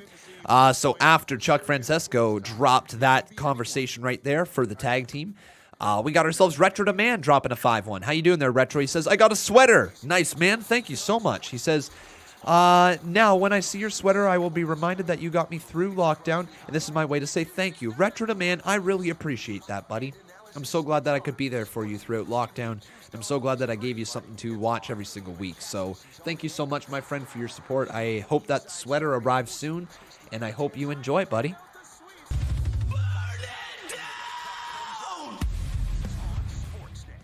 Partying face, I got a sweater. I enjoyed it, Polo, like but that's I okay said I if you would. didn't. Now when I see your sweater, I will be reminded that you got through lockdown, and this is my way to say thank you.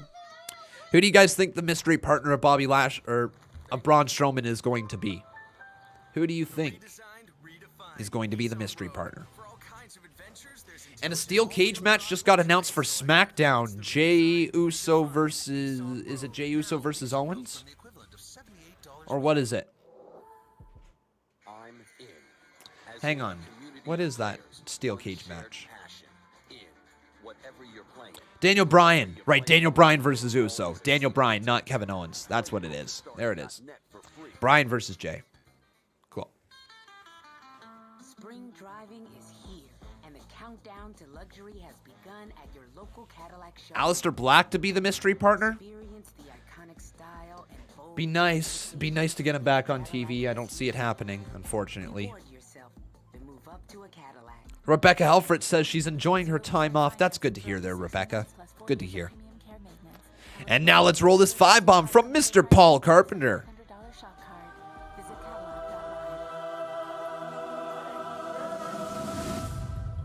It only gets better from here, Paul. I'm so excited to continue to watch. I'm actually going to watch another episode here tonight after Raw.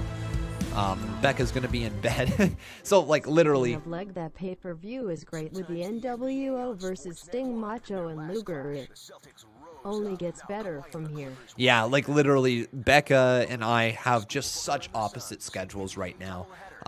She teaches, 5 days a week, and I work here on YouTube nearly every single day of the week. And as a teacher, obviously, you're up fairly early. And you're in bed fairly early. Myself, I'm up a little bit later and up a lot later. Basically, we are on complete opposite schedules. We get about 2 hours a day to see each other. The time from when she gets home from 5 until 7 when I got to come back here into this office. We get a 2-hour window where we see each other every single week. But yeah, it's been kind of been interesting because what that means is since, like, obviously she's going to bed much earlier, I've got a lot of free time after I'm done streaming. I got, like, nothing to do except for be with myself, right? So been loading up WCW on the tablet and just firing away on them, and it's been very enjoyable. Been very enjoyable. Who is Becca? My girlfriend. We've been dating for just a little over 3 years now. It's crazy to say that it's been 3 years, but yeah, it's been a little bit over 3 years now.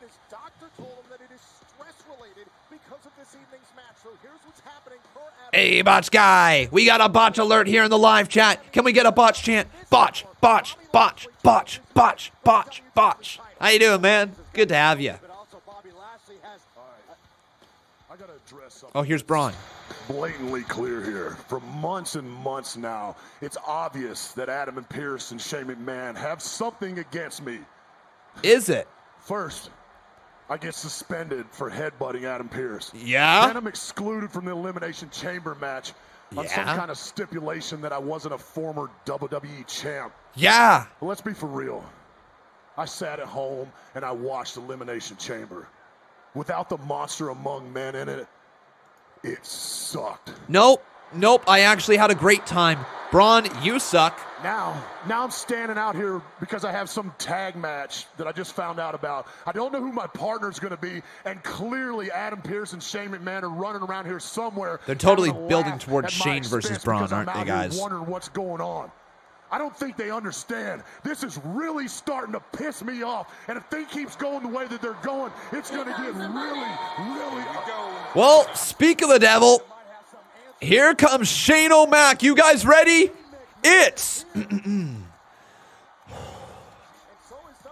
the best in the world,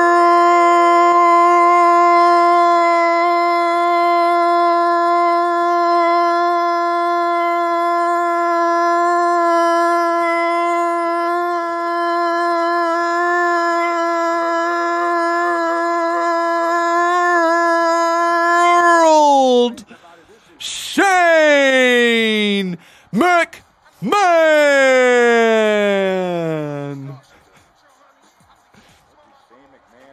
There you go.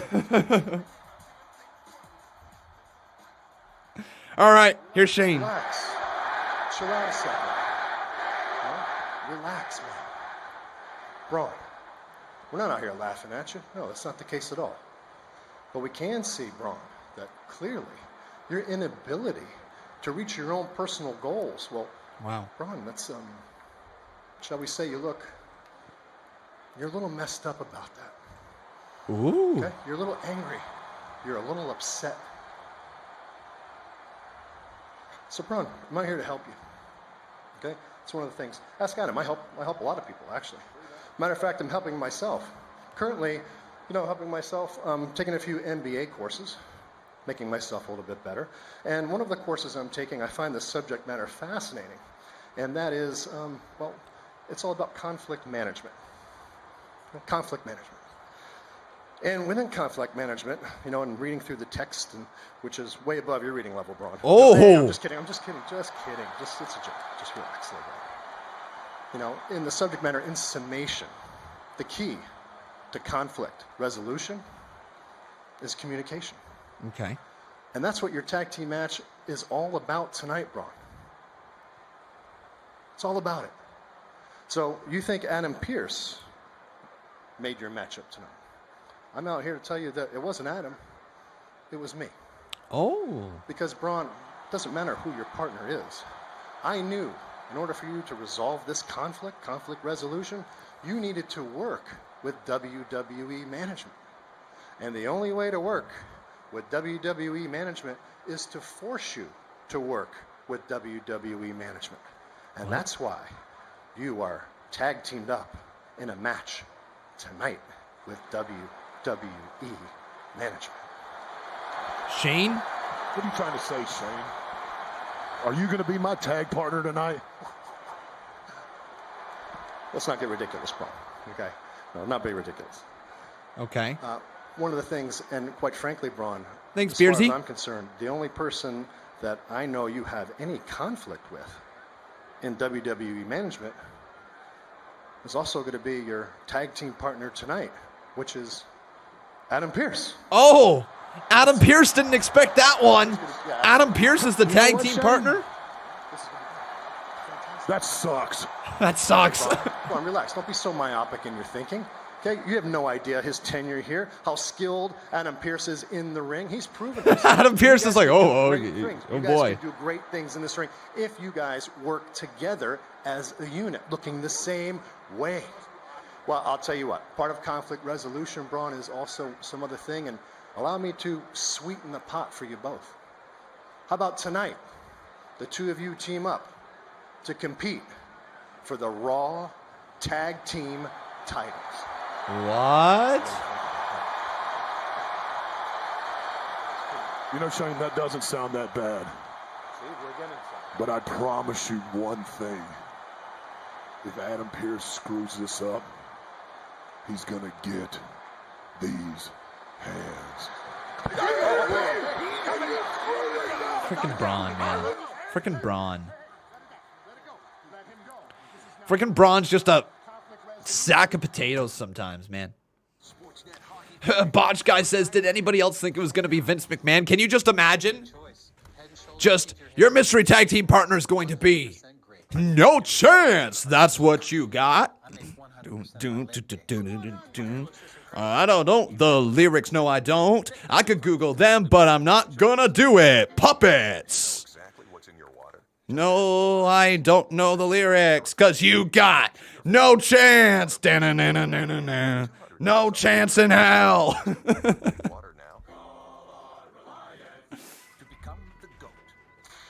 All right. So that's what it could be. Yes, Vinnie Mac walking down to the ring. We got ourselves a 5-bomb here from Aled Thomas. Thank you so much, Aled.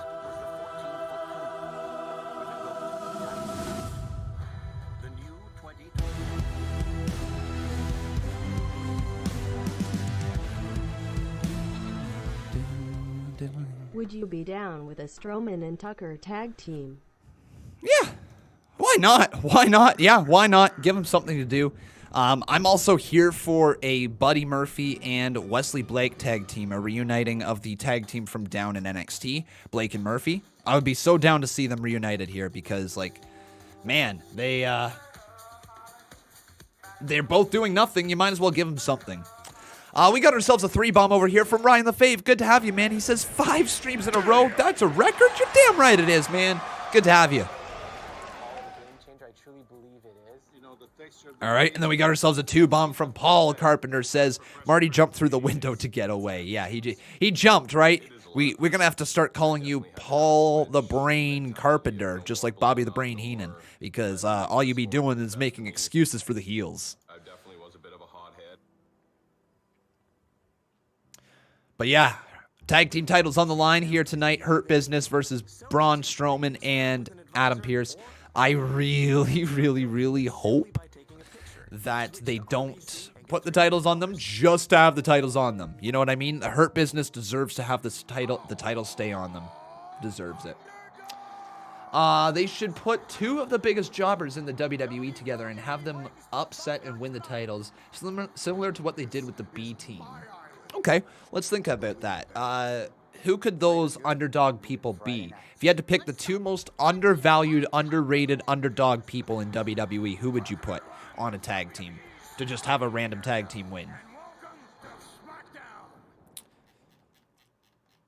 Oh, did Aled Thomas get the new boss? He might have.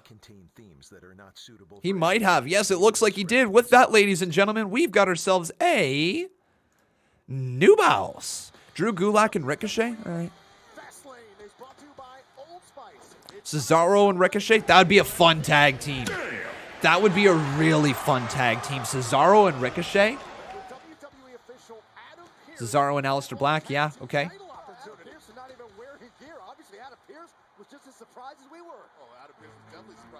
Ricochet and Black. You know what? Screw it. Put them back together. They've already been a tag team before. They're both doing nothing. Do something with them. Ricochet and Andrade? That'd be fun. Yeah, but Ricochet and Cesaro would be a really fun tag team. All right, and with that, everybody, Aled Thomas is the... Oh, and he dropped another 2-bomb. Thank you, man. Is the new boss. But here comes Cedric Alexander and Shelton Benjamin. the Hurt Business.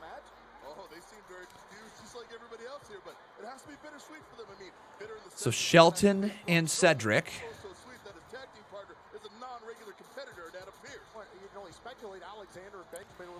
You want to know the state of the Raw Tag Team division right now, though? Adam Pearce and Braun Strowman, a team who is never tagging together, who has never tagged together before, is facing off for the tag team titles. Yep. That's what's happening. Okay, so Braun. I just don't like Braun Strowman. I'm going to say it, guys. I don't like Braun Strowman. I find everything he does boring AF. We'll see if it lives up, or if it does well here today, because like he used to have something, but like I just can't get past the individual anymore. He's not somebody who I really enjoy. Yeah. Just not a guy for me, I guess. I'm so done with him. Okay, so Adam Pearce is the other guy. Do I even have Adam Pearce's photo? I do not. All right.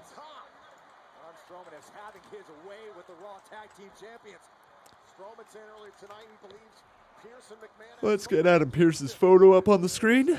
And... oh, running them both over. I actually don't have Adam Pearce's photo.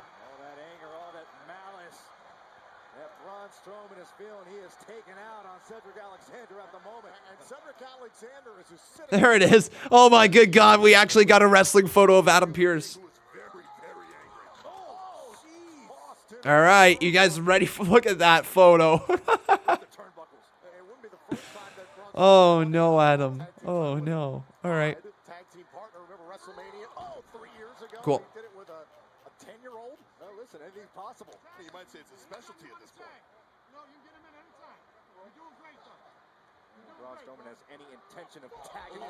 All right, so there's Adam Pearce tagging with Braun Strowman. Let's get the poll up here, asking you guys who is going to win. So who will win? It's either going to be Braun and Adam. We're going to call them. We're just going to go with Braun. Or will it be Hurt Business? Oh, what a throw. Cedric goes crashing into the mat. All right. Get your bets in there, everybody. Or your votes, I should say. Vote Braun, vote Hurt right here in the live chat.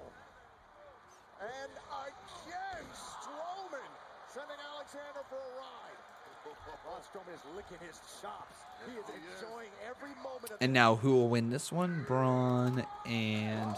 oh, Braun misses in the corner.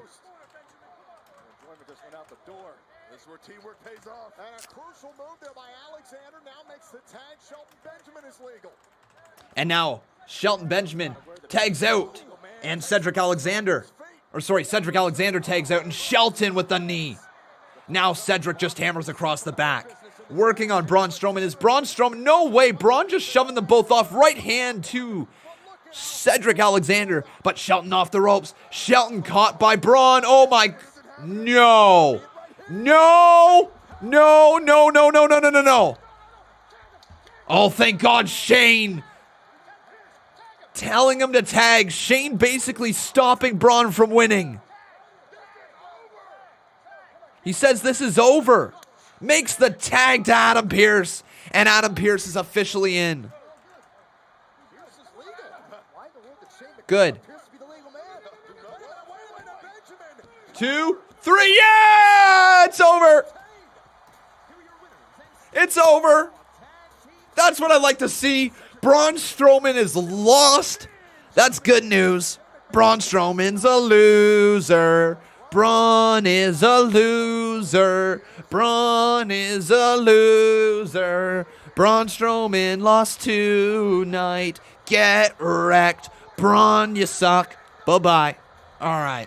That's what I like to see.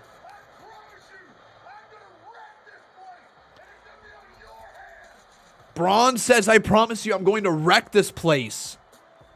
And I promise you it's going to be on your hands. What?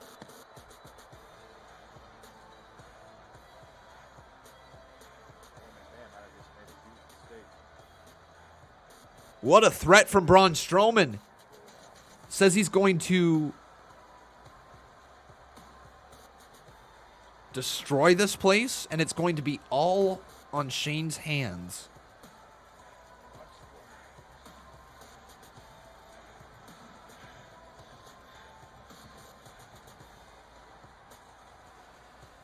Well, that's that. Braun did have that match won. At least the titles are still on Cedric and Shelton. At the bare minimum, that's still a thing. And now we got ourselves a story, I guess, Braun Strowman and Shane McMahon going into Mania, but whatever. All right, Chuck Francesco, how you doing, man? Once again, thank you for your 7-bomb. He says, how would you fix Braun? Take him off TV. Never put him back on. That's how I'd fix Braun. No, in all seriousness, you can't just keep presenting him as this meathead who runs around and is an idiot and gets himself suspended and is a loose like, what the frig good does that do? His gimmick is that he's a train. That's his gimmick, a train. Damien, but I can feel the mutual respect between the two of us. As for you, Bad Bunny, I have got a once-in-a-lifetime Elias business and Bad Bunny. For you. Okay, you know what I'm saying? Okay. Well, listen, only a handful of us know what it's like to sit atop the music charts and watch and experience as our music changes the world. Hey, not only change, but inspire. Exactly. Riker is just one of the millions who've been changed by my music. Okay. Now, listen, I don't expect anybody to touch the dominance of Universal Truth on Apple Music, but you are well on your way to reaching the pinnacle in the music industry too. Let me just say, I think you've got more in you than that. You've got potential for so much more, and that's where I come in. Picture this. Elias and Bad Bunny drop a single and turn the music industry upside down. I mean, wow. If you thought people cried tears of joy the first time they heard the Beatles, imagine what would happen when they heard us. You know what I'm saying? All right. Well, I'll tell you what. I'll have my people call your people. We'll make this whole thing happen. It's gonna be good.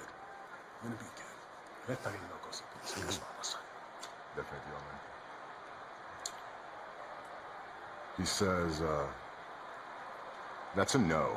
That's a no. How about no? Well, still to come tonight, the Miz has until 10 p.m. Eastern, the top of this hour, to defend the WWE Championship against Bobby Lashley. Pretty interesting night here, everybody. We still got 34 minutes and 17 seconds until the WWE title match. Well, time is almost up. Over a half an hour left for the Miz to defend here live on Monday Night Raw.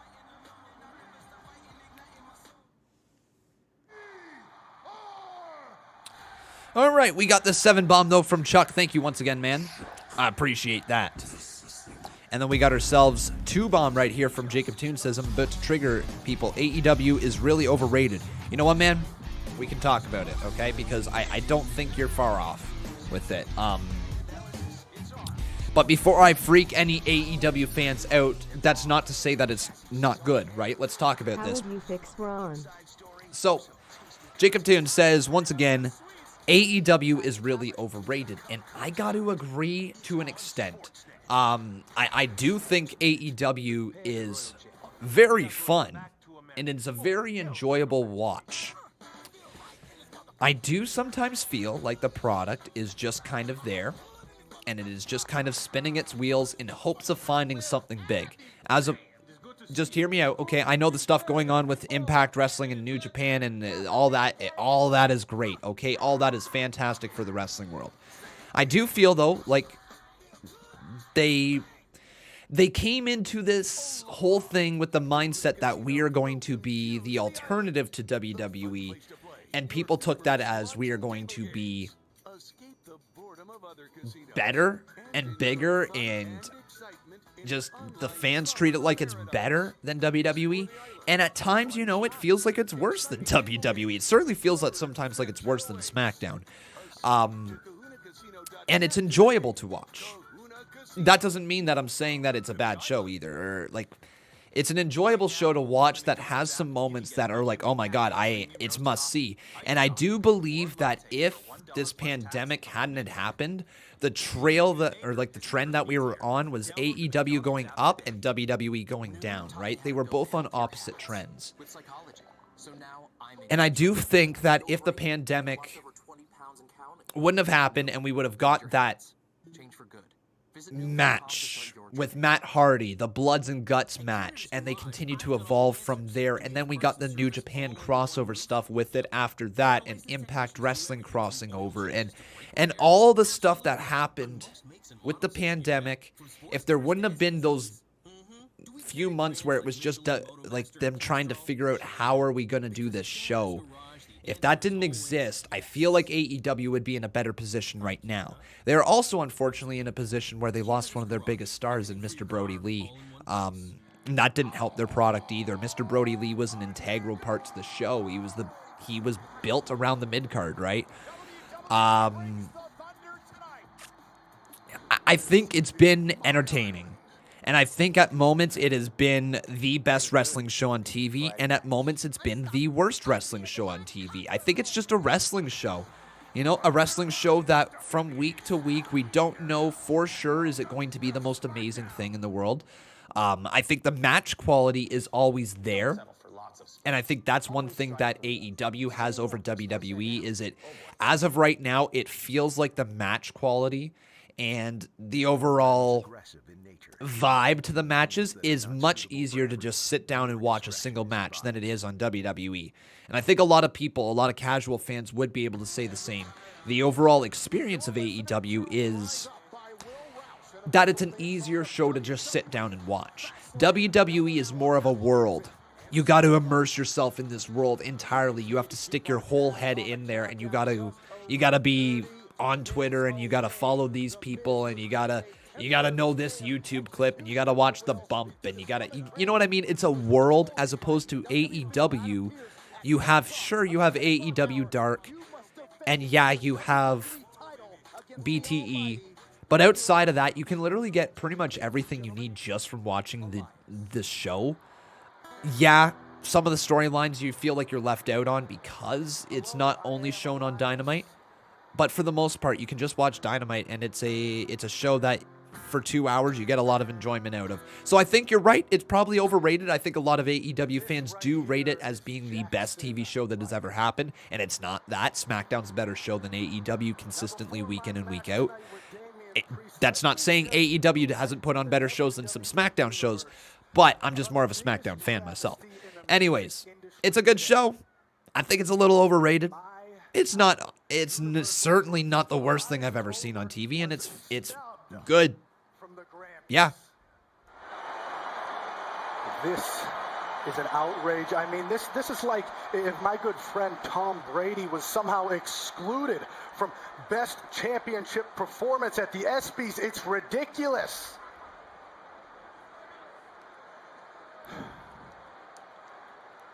Well, I think right now is a great time to remind everybody. Yeah, I talked about AEW Dark. Mentioned it. That WWE stands for Walk with Elias.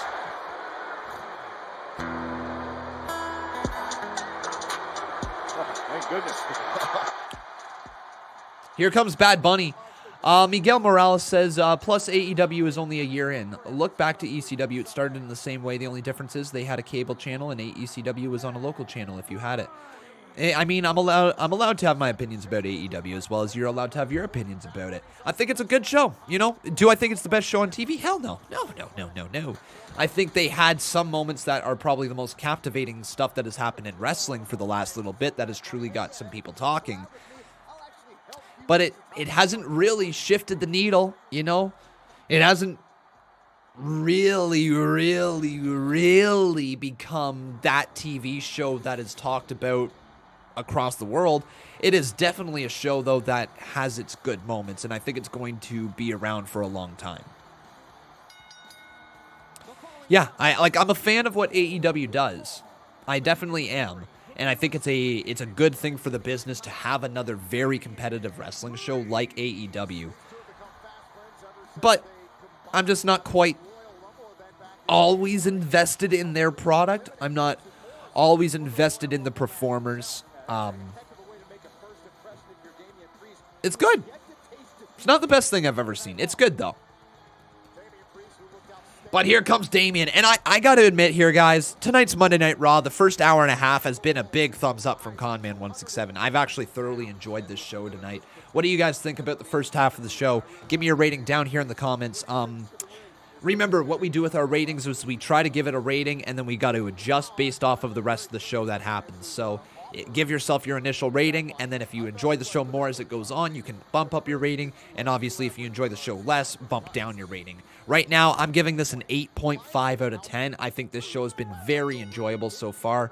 I think it's got the possibility of jumping into the 9 range, but as of right now, I'm at an 8.5 out of 10. I've very much enjoyed this show.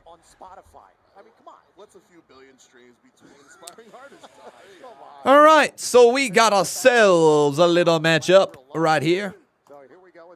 So first up is going to be who will win between Damien Priest or Elias. Not only is Elias going to bring about change, but he can inspire people with his music. Well, he's definitely inspired Jackson Riker. I mean, he's been an absolute brutal animal since, well, listening to the ballads of Elias.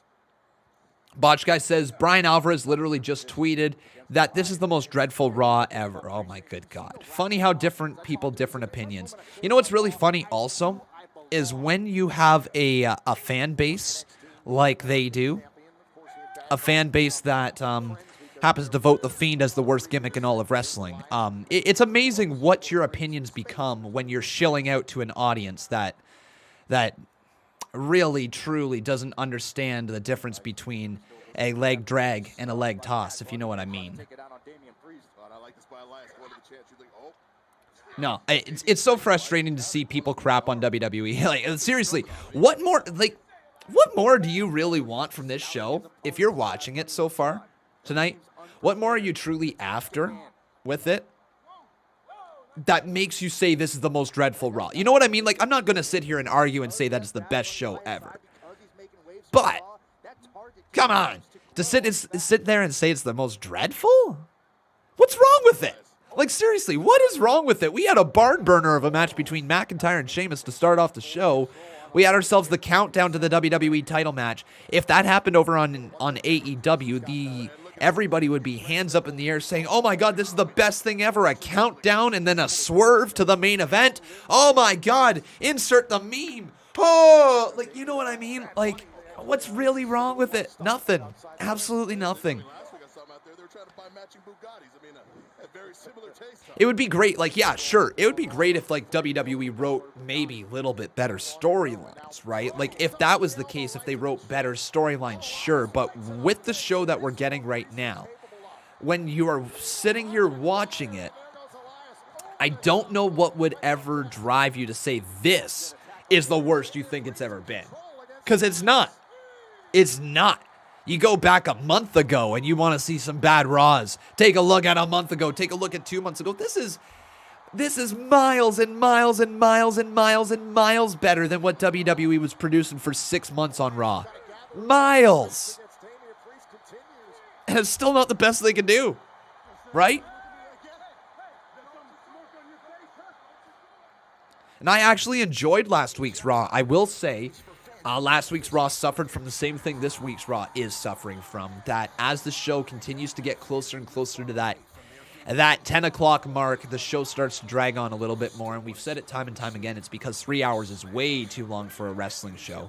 Like, picture if this was the show right here, and instead of this match that we're getting right now with Elias versus Damien Priest, picture that this was the main event. Picture this was Bobby Lashley versus The Miz. And that would be your 2-hour wrestling show, right? That's where the issue with Raw is. It's not from the stuff that they're actually putting on their TV show. It's the fact that they're trying to drag so much stuff out to 3 hours long that whole middle hour really is just filler. It's just there to be there. As opposed to on SmackDown, though. SmackDown only has the 2 hours, and they've been writing some really good stuff over there recently. Botch Guy says, I will say this honestly, though, just being completely honest, this does not feel like a WrestleMania build-up whatsoever. No fans, right? No fans. Even last year, we had some fans in the WrestleMania build-up. There's no fans here, so it makes total sense that it doesn't feel like Mania season. What would you do with a little more freedom? Yeah, like, that's one thing that I do think a lot of people will forget about is that there is no fans right now. Fans are the biggest part of wrestling. So if you feel like you're kind of taken out of the show, that's probably the reason. I think WWE has actually been producing some really good stuff. Not everything is good, but there has been some really good stuff. Is it getting too cold? Yeah. Plus, we just need Rhea Ripley. Rhea Ripley for the women's division, and we got ourselves a damn near complete show, I would say. Do you know exactly what's in your water? Just ask Reliance. We'll assess your water purification needs and make sure your family gets the best water possible. And right now, get $200 off a water purification system. Hello, Lesnar. Khan is the best live streamer. Thank you, man. Charles Wright says, to me, WWE and AEW has not been able to move the needle as much.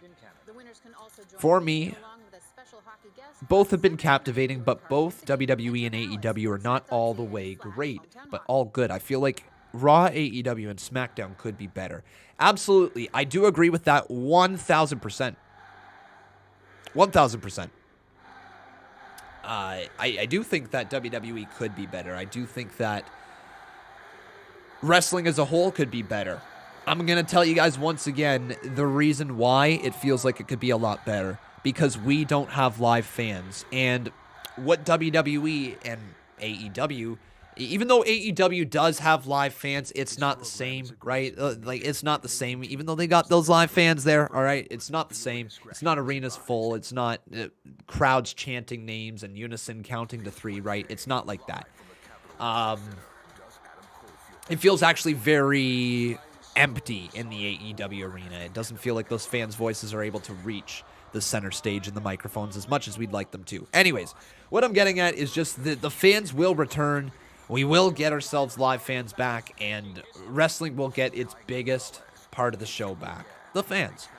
The live reactions, the chants, the interactions with the wrestlers, all that stuff. That's what makes wrestling great. Improvisation. Seeing what the wrestlers do in certain scenarios. All of that will be back someday. And when it is back, it will feel like we got ourselves a big-time wrestling show. Like, I've said it before, and I'll say it again, is that wrestling is going to enter a big boom period after this pandemic. Like, vroom, vroom. You telling me that you wouldn't want to go out and see a wrestling show? You telling me you're not going to want to be a part of a crowd that is chanting when this thing is all over? You telling me that that is not one of the most magical places on earth? Getting a hot dog and a beer and sitting amongst a bunch of drunk wrestling fans chanting, "You suck! Doom, doom. You suck!" Come on. Like, everybody and their mother is going to want to do that. Everybody. So it's just a matter of time. We're going to be in a huge boom period after the pandemic is over. And like, when we're able to get back to, like, full seating and all that. Like, when we're back to normal. 6-man tag team match. The frickin' loser House Party is tagging with Riddle against Retribution. Renegade Ryan says, I can't get drunk. I'm underage. Well, good for you for listening to the rules, my friend. Maybe by the time the pandemic is over, maybe you will be of legal age. I don't know. Oh, big knee there. Misses from Elias. Damien Priest, deep arm drag delivered to the musical one. Is there bets for this? I actually haven't gotten around to the bets. Let me get them on the screen here. Sorry about that.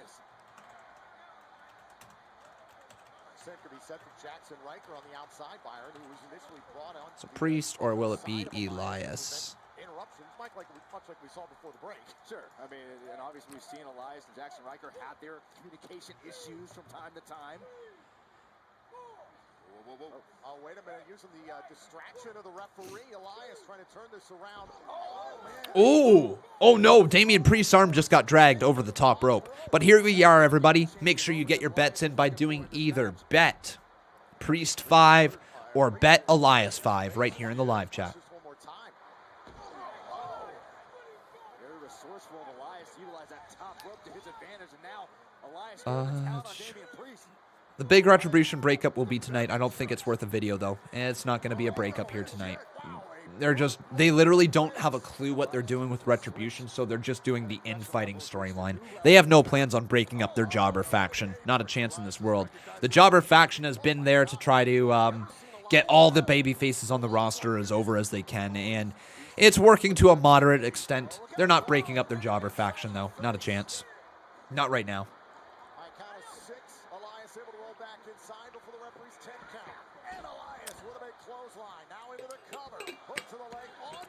Big kick out. And I have seen the stuff from Ali on Twitter and all that. Like, I have seen that. They're just doing the infighting storyline because they're losing and they got no other storyline to give them. I'm glad you enjoyed here, Mary. Ever heard of the Job Squad? Yeah, the J.O.B.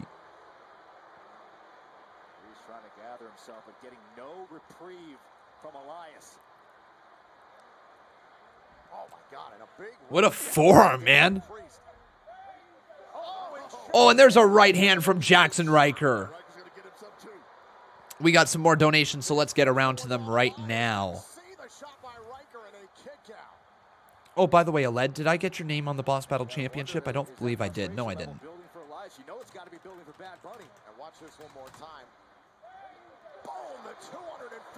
There you go, Aled. You, sir, are the new boss. And then we got ourselves the... Oh, we got some more donations right here. So I totally missed these. Jacob Toon, thank you, my man, for your 5 bomb. He says, just put the title on Big Daddy Lashley. No screw jobs, no DQs, no Drew. Yeah, I think that will probably be the thing that can move the needle the most. That will get people talking. That will get some people to tune in. Bobby Lashley winning his first WWE Championship ever.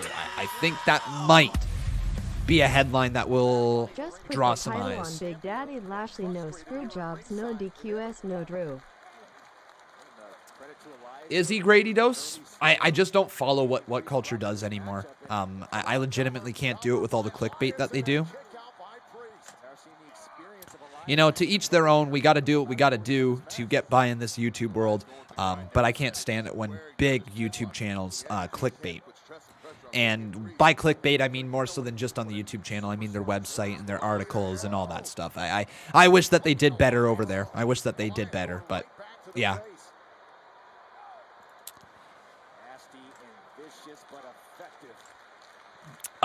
So Chuck says, thoughts on Cena saying he's not at Mania?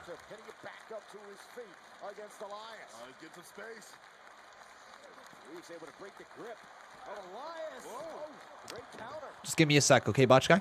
After this one right here, we got ourselves a 5 bomb from Mr. Young Stacks.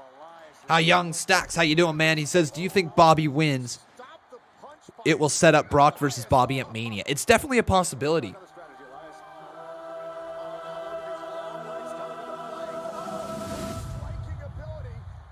Oh, big clothesline. Down goes Elias.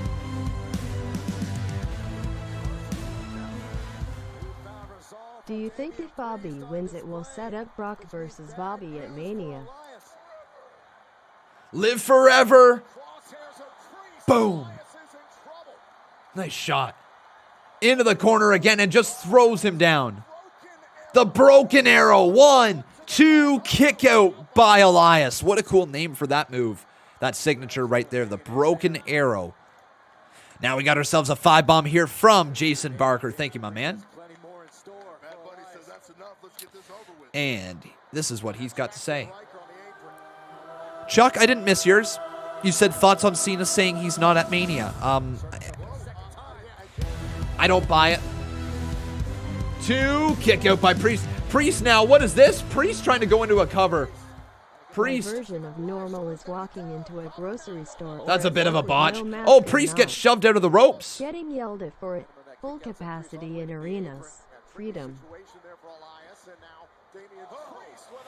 Your version of normal is walking into a grocery store or at work with no mask and not getting yelled at for it. Full capacity in arenas. Freedom. Absolutely, man. Absolutely. That's the goal, to get back to that. Oh, big kick out there from Damian Priest. If we all work together and we don't fight at each other and we just all work towards a common goal, that's all it's going to take from us. Unfortunately, we were at each other's throat way too much at the very start of all of this. I think we've gotten to a point where everybody understands what, not everybody, but what a lot of people understand we have to do to get back to what we want and hopefully be able to work together. And I feel like the world is coming to a little bit of closer to being able to do that, but still, we were still are divided, but way too divided right at the very start of this whole thing to even remotely get through it properly. And we saw what happened, right? A year later, here we are. All right, there's that 5-bomb there from Rogelio.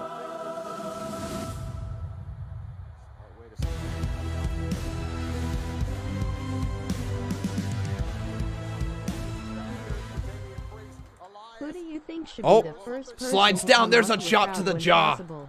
Damien Priest high head kick catches him. Priest, here he goes.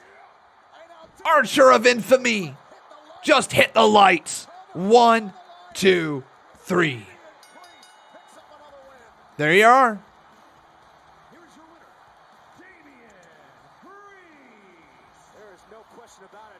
All right, and now we got ourselves a 2-bomb, so big win there for Damien Priest. Big win. And Vince's wet dream, Goldberg versus Brock versus Bobby versus Drew. You're probably right. That's what he dreams about. You're 1,000% right there, Mr. Jacob Toon.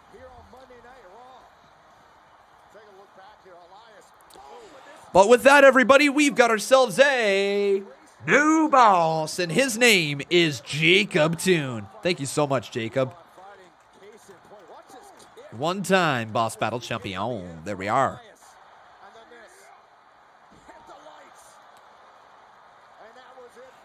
Okay, so everybody, I've got a huge favor to ask all of you, okay? A big favor to ask all of you. You might know that I've got a little friend here on YouTube, all right? His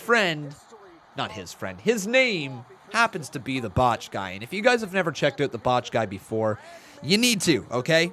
He does do very similar stuff to what we have here on this channel, plus more, if you will.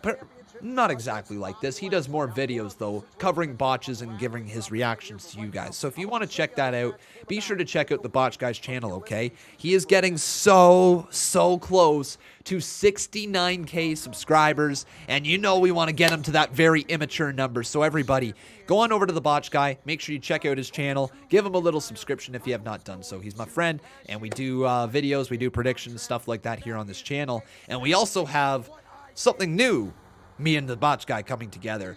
The Valheim series you saw last Wednesday. Conman began a game called Valheim. He is going to be continuing that game with the Botch Guy in a joint world. We're going to have some episodes where we're joint together. Sometimes we're just going to be doing separate things. We're all going to have a fun time, and it's going to be a good ride. So yeah, Valheim, everybody, is going to be this Wednesday. But make sure you subscribe to Botch Guy. Get him to that very immature number of 69K subscribers. Oh yeah. But also, while you're at it, you might as well just leave a like on this video, okay? See, leave a like. It helps out the channel so much. It's okay. Here, let's take a look here. Austin James says, eventually see, I'm not going to spam. I'm looking through here for your comment there, Austin James. I'm back. It's me who interrupted you during the Apollo promo last Friday. I renewed my subscription, just turned my phone back on Thursday.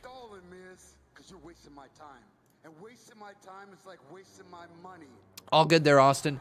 Good to have you back, man. Good to have you back. Good to have you back, Austin.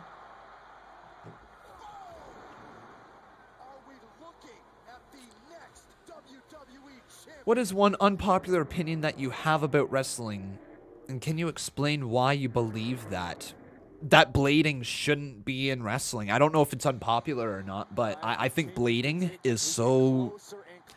At this point, when we know what has happened throughout the history of wrestling, when we have had people like Eddie Guerrero come within an inch of their life from blading, when we've had infections, when we've had scarring, when we have damage done to the human body, just for a little bit of color in a match, it's not needed. It's not It's not needed. I think blading in wrestling is stupid. I think there's no room for it in the sport. I think if you bleed during a match, it should be more so on the normal side. Like, you got hit really hard, and you bled the hard way. You know, you got bloodied. You have some blood dripping out of your head, and that's making it look a little more real.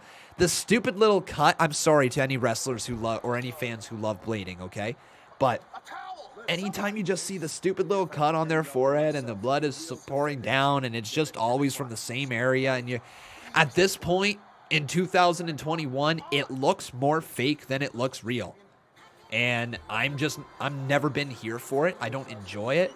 I feel like it's stupid to be rolling around in a ring with an open cut that you inflicted on yourself. You know what I mean? Sliding a blade through your head and then rolling around in other people's sweat. All that's just not a thing that I like. I'm not a person who supports blading in wrestling, but I understand why it's there. I do get it. I do understand the history behind it, and I understand when done in the right scenarios, it can add a lot to a moment. The problem is that it is sometimes just done for a random move to the head. Like, it doesn't always look like the most vicious things is busting people wide open. That's all. And I would say that that's probably my thing that I don't like about wrestling, or my unpopular opinion, I guess you could say. But I do think that some people share the same views as me on blading. I don't think that I'm completely out in left field with where I'm coming from. But I also understand that there is a lot of people who like blading, and I understand the significance that it can add to a moment. I definitely can. It's just 9 times out of 10, the moment isn't truly enhanced by the blood. Only very rarely is the moment truly enhanced by the blood. Moments that come to mind that are truly better because of blood was John Cena's blade job at New Year's Revolution 2006, when Edge then cashed in on John Cena. Cena looked like a bloody mess. He looked like he'd been through a war. That one made sense to have John Cena blade. What was it? The Stone Cold Steve Austin trapped in the sharpshooter with blood pouring down his face. Iconic moment. That one made sense. Becky Lynch with the bloody nose. That one wasn't done out of blading. That one was just done because she got punched in the nose and had a bloody nose. But that moment became bigger because of bleeding in the segment, right? So, yeah, I totally understand that blood can elevate a segment and can make it feel more vicious. I can also get behind the idea that it's unsafe for the performers, and in 2021, the safety of the performers needs to be the biggest thing. So yeah, there we are. That's my thoughts on it. That's my unpopular opinion on wrestling. Okay, we got ourselves a 11 bomb from Mr. Cowboy 420. How you doing there, Cowboy 420? And he says, yes, sir.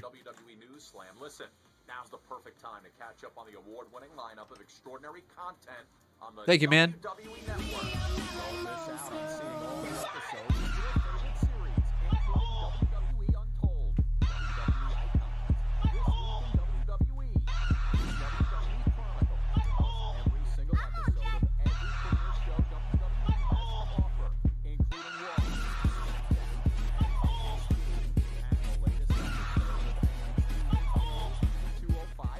All right, there you go. Yes, sir. Independent promotions in the world, including Evolve, Progress Wrestling, WXW, Insane Championship Wrestling. Check out WWE.com/Canada. Oh boy. And then we got ourselves a $2.79 donation from the Botch Guy. He says, thanks for the plug. So close to 69K. Let's hit that immature number, man. I want you to get to 70K. I want you to hit the big 7-0. For everyone, viewer discretion is advised. But thank you so much, Botch Guy. I appreciate it, buddy. Hey, and there's Johnny Silver. John. You know what I mean? 40 to 45 years of your life. I'm not done being an athlete. Oh God, LOL. Conman and his dancing. Moment of the night. Are you guys excited for Valheim this Wednesday, though? Episode 2? Very, very, very excited for it. I've really grown to love entertaining people, but I can show you a side of intensity and seriousness. A little bit there, Liam Warren. A little bit.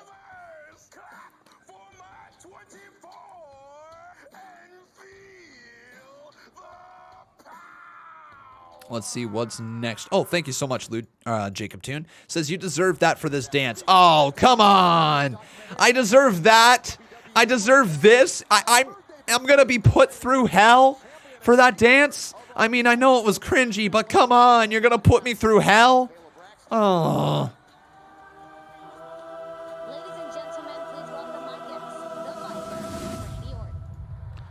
Oh, Randy Orton. We're going to find out what came out of his mouth.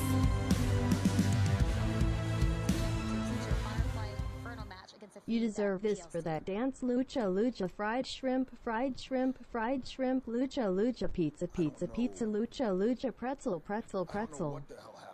Lucha, lucha, strawberry, strawberry, strawberry. Is that Alexa Bliss had a part to play? Well, let's take a look at what you're referencing. Why can't I focus on what matters? I'll tell you why. I'll tell you why. Because I am still distracted by Alexa Bliss.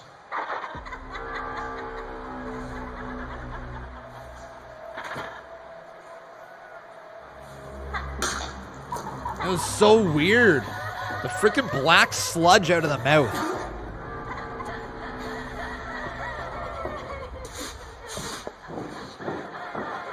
So creepy, man.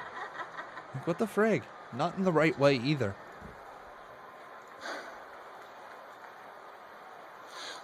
Unless Alexa Bliss wants to end up just like the Fiend, I would suggest that she move on with her life and stay out of mine. Wow. Otherwise, there will be no compassion with what happens next. Oh, Bliss is behind him. Randy, you want to take a look at that? Randy, you're so silly. She's got a box. Oh. Bring it back. But before you can, Bring him back? Randy, there's something you should know.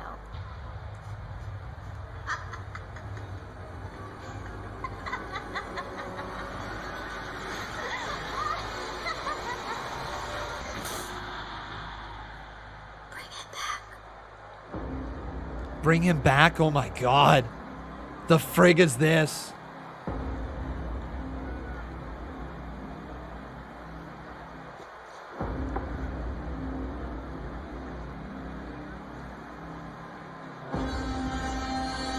Where the hell did Randy get transported to? What the frig? Randy. What the hell? This doesn't end on your terms.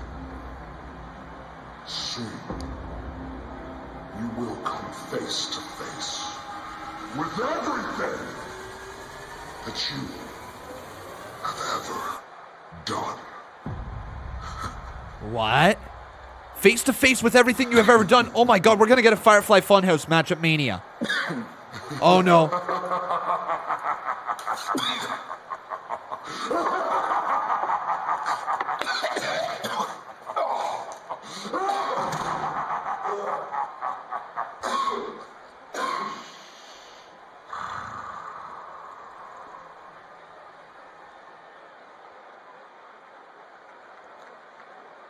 How Randy Orton escapes this. Ladies and gentlemen, we are going to most likely see a Firefly Funhouse match at Mania between The Fiend, Bray Wyatt, and Randy Orton. That seems like where it's going. That seems like the direction we're moving in. What a weird moment, but cool at the same time. Randy Orton and The Fiend continues to build up their feud. What do you guys think, though? Thumbs up or thumbs down to the idea of the Firefly Funhouse match if that does take place at Mania. Thumbs up for yes, thumbs down for no. There is no turning back for The Miz. Earlier tonight, The Miz was complaining of cramping. Said his stomach was in knots. Told Adam Pearce that. Hey, that was serious. That was a serious. Thumbs ups. It happens to all of us, Tom. Mostly thumbs ups. Good to see. All right. Some thumbs downs. But for the most part, a lot of thumbs ups. All right. I'm a big thumbs up for that one as well. I think the Firefly Funhouse match could be good to see with Randy Orton as well. He's got the history for it. And they've got the history as well together.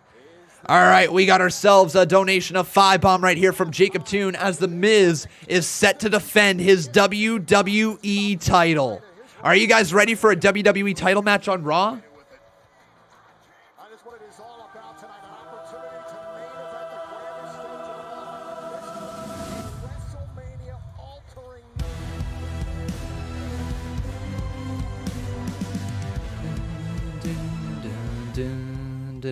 Get that holy water, sweat droplets, sweat droplets, sweat droplets, sweat droplets, sweat droplets, sweat droplets, sweat droplets, sweat droplets, sweat droplets.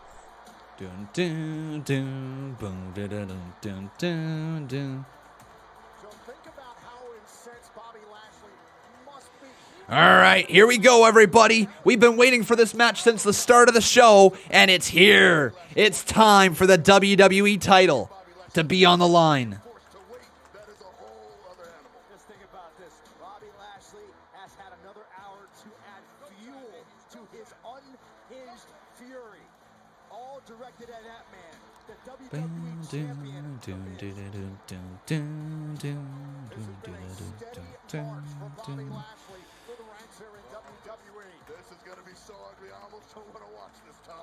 All right, guys, get your votes in. Do either vote Bobby or vote Miz.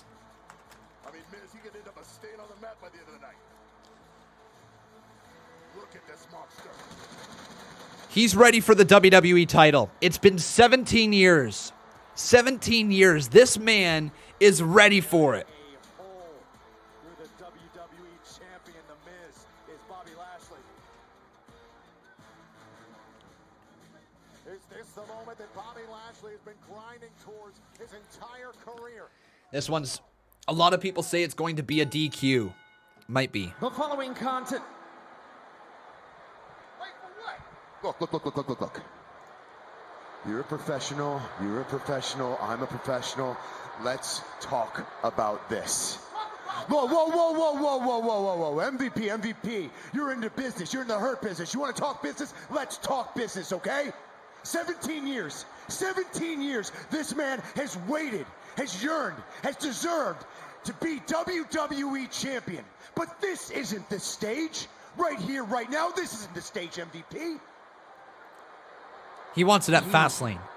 Needs to do it at the grandest stage of the Oh. Think about this, MVP. Think about this, Bobby. The challenger. He wants Bobby it to be Lashley, at Mania. The champion, The Miz, in the main event of WrestleMania. Think about the weeks we will have the WWE Universe yearning, wanting, fiending for this match. Make sure you guys leave a like if you're excited for this match. Please. Leave a like. Make your announcements. We're doing it right now. We're doing it right now, he says. Contest scheduled for one Woo! fall is for the WWE The Miz tried. Championship. He tried.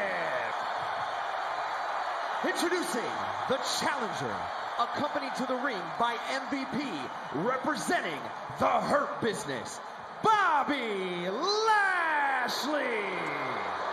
Hey, Cowboy 420, thank you, my man. Welcome to Main Eventer. Good to have you. Lashley's intimidating the champion. Accompanied to the ring by John Morrison, residing in Hollywood, California, weighing in at 221 pounds. He is the WWE Champion, And The Miz is here. All right, everybody. It is time. Get your votes in. Do either vote Bobby Lashley, vote Miz, and then while you're at it, do bet Bobby Lashley 5 or bet Miz 5. Here we go. Does Lashley, after 17 long years, finally become the WWE Champion? It's on the line. 10:07 is the time. We got under an hour left in the show, meaning this match could go all night. Actually, no, it couldn't. It could go for like 57 minutes, but it's not gonna. Here we go. Miz versus Lashley. Referee rings the bell, and Miz is gonna go to the outside of the ring. Miz is running away. No way! Miz is running! Oh my God! The Miz just ran away!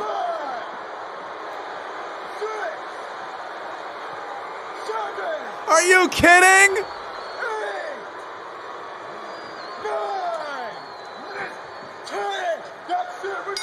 That's that. Bobby wins.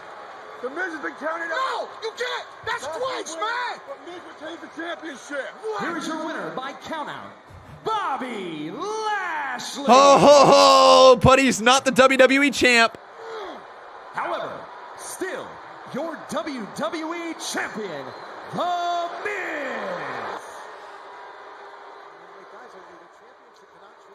Oh, yeah, there they did it, didn't they?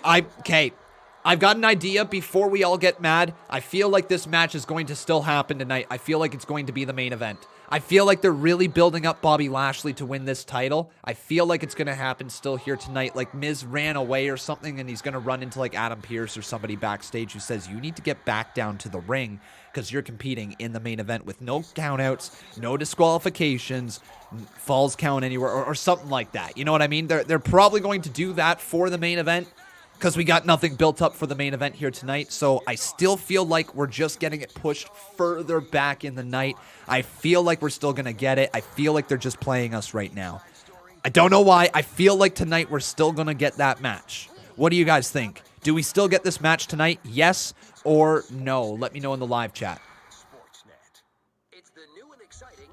I know it's BS, right? It's BS WWE toying with your emotions. But let's see where it goes here tonight. We still have Basler versus Charlotte. True. All right, everybody. Make sure you leave a like on this video, though, if you're enjoying the show. Also, making sure you are subscribed. I really feel like they're building that up to be the thing tonight.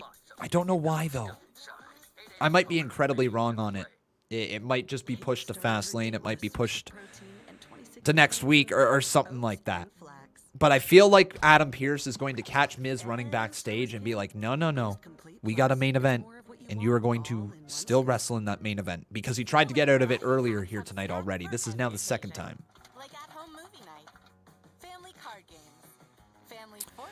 Joseph Smith says, Bobby Lashley is old and sucks. We need new blood. I think Bobby Lashley as a WWE champion is actually quite interesting if it were to happen.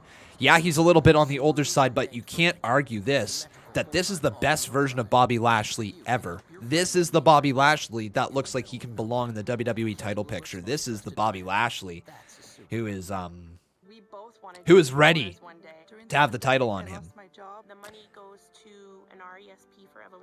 Punk is back for Mania, you think? All right, we'll see. You think it's going to be a strap match? Unlikely. We will see, though.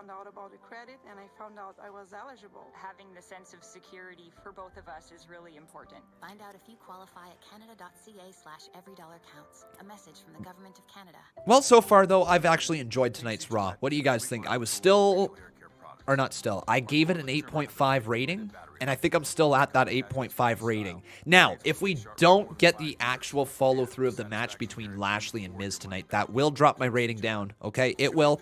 Okay, it's a heavily advertised match.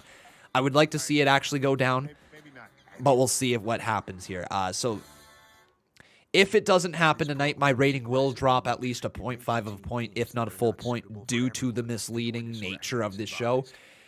I understand it's wrestling, and you want to try to get people as interested in the pay-per-views as possible, but you also can't bait and change too much. If you're going to do the bait and switch, you have to deliver in the end, right? That's the big deal, is you can't just switch out something or give a swerve from something that is heavily looked forward to and expect there not to be a negative backlash, right? So if you're going to do the swerve here throughout the night, I think it's an incredible thing throughout the show, but you got to deliver in the main event. You got to deliver with the actual match in the main event if you're going to be swerving all throughout the night, right? And I don't know if WWE is going to deliver here tonight or if they're going to try to push it to next week. The story's got me interested, and at the end of the day, that's all that truly matters. But I think that tonight they need to deliver on their WWE title match. I really do. I feel like a lot of people are tuning in tonight to see this match, and you got to deliver. Alex Allen asking me, do I drink peppermint tea every day or just for streams? Literally, man, I have drank it every single day since I started drinking it. I started drinking it back in November, and I have not went a single day without having it. It's actually incredible how good it is for you. Hey, man, I'm upset too, okay? I understand. Hey, listen, technically, there was a WWE Championship match, and technically, you did win. But obviously, you're not the champion. The Miz pulled a fast one over all of us. I'll tell you what, I'm not going to let that one slide. No, not going to stand on my watch. We will have a championship match tonight. Hey. Shane, this is bullshit, man. Whoa. Twice we've been out there. Twice we've been screwed. Is this how you run your business? MVP just swore. I'll consider something. Just let me figure this out. And I'll consider this. I'll consider stripping the Miz of the WWE Championship match for the championship tonight. What? I'm giving it to Lashley, and I'll give it to Bobby Lashley. You do that? I'll consider it. I'd like it better if you find him, so I can beat the piss out of him. Okay.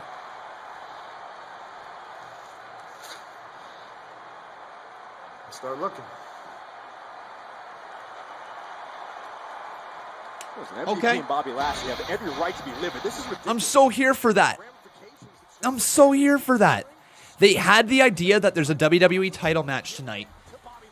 And they were thinking, okay, how can we try to get people as excited to see this match every single hour? How can we keep people the whole show? That's the idea. The main event. Oh, the main event is the thing people are tuning in to see.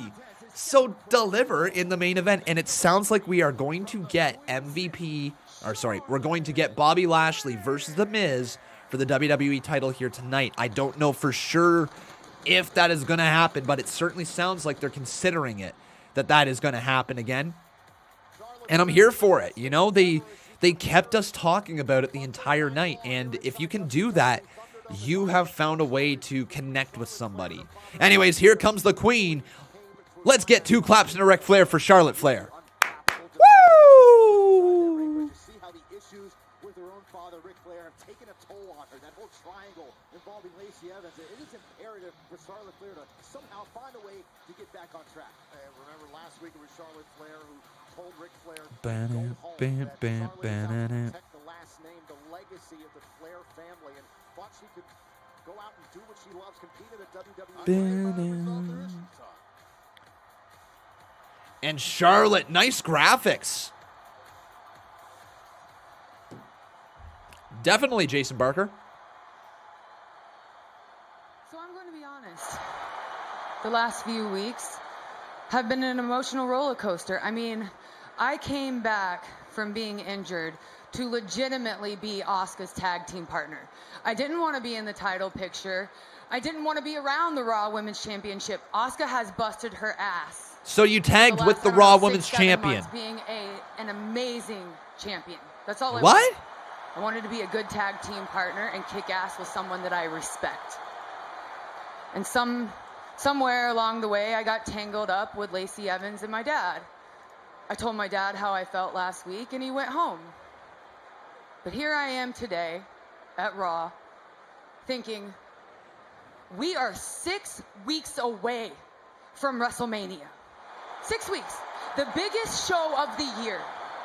Now, Bianca Belair has chosen her partner. She is going to face the boss, Sasha Banks, for the SmackDown Women's Championship, which I'm excited. But here I am going, 6 weeks away from WrestleMania. And who is Asuka's challenger? Who's going to face Asuka at WrestleMania for the Raw Women's Championship? Well, it's going to be Charlotte, isn't it? So I thought about it. She's great. I thought about it. And you want to know my true colors? I want the Raw Women's Championship. I want to face Asuka at WrestleMania. All right. Like, I love Charlotte, but all right. This is what fans don't like about Charlotte, so let's just do it again and make people hate her Asuka is more. at home I can't, injured. I don't know. Okay? And All you right. want to see what happened? Take a look. Here's what happened last week. Charlotte Flair and Asuka against Nia Jax and Shayna Baszler. Boom! Oh, my God. The teeth flying out. A tooth flying. This is the damage done. Oh, God. Oh. So here's the thing. No one knows Asuka better than I know Asuka, and I know she's going to come back stronger than ever. Because that's who she is. She's a fighting champion. And when she does come back, I'm going to challenge her for the title. So here comes Shayna. So people who are anti-Charlotte, okay, I totally understand, okay, totally understand. What are your thoughts on Charlotte Flair going after the women's title, guys? Thumbs up or thumbs down? I'm actually going to have to give it a fist emoji. I think they could have done something more creative. All this We'll see. talk about focusing on yourself. What else is new? See, you might like to call yourself the queen, but I'm here to tell you that you are fighting an uphill battle. And you're an army of one. See, I would suggest that you remain tag team partners with Asuka, but then again, I do happen to be the reason that the Raw Women's Champion no longer has any teeth. See, unfortunately for you, Nia and I are the most dominant force in WWE. And this is not the road to WrestleMania that you are accustomed to. If you want my opinion, I think you could benefit from some help. Yeah. And you know, it's a shame you sent your father home because the entire locker room wishes you would have sent yourself home. No one likes you. And what makes you think that you get the yellow brick road to WrestleMania, lined with poppies, Asuka, and the Raw Women's Championship? I hate to break it to you. No, scratch that. I love to break it to you, Charlotte. The power in this division has shifted. And you need to get it in your head that it's going to be Shayna, or more likely me, who challenges Asuka when she returns. Well, that's if she returns. I mean, look at you. You got a pretty smile. Are you sure you want to have this match tonight? When Shayna's done with you, I doubt Punky Brewster is going to be asking you for any more appearances. Oh, so Nia, here's the thing. You're probably right. The locker room probably does want me to go home. But here I am. But here's the thing. I don't have to stand here and say how dominant I am, how great I am, how I'm the best. No, people don't call me the greatest of all time. They don't call me the best of all time. You know what they call me?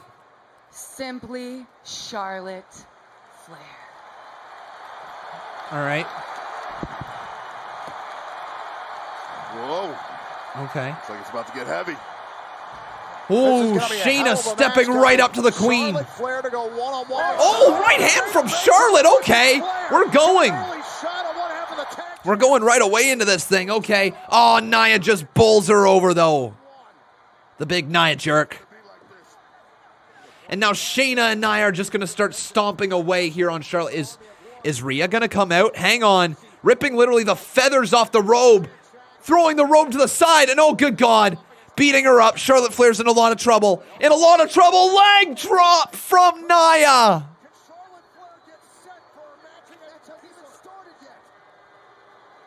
And we're going to go to commercial break.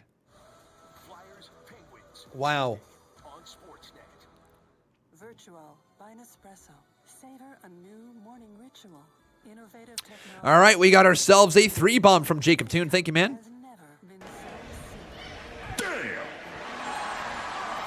He wants us to get to 500 likes so I can twerk. Oh, boy. You think I'm going twerk, eh, Mr. Toon? You think that's what's happening? Oh, should I? Oh, do you guys want a little sneak peek at the main event for the CMU this week? Do you guys want the sneak peek for the main event?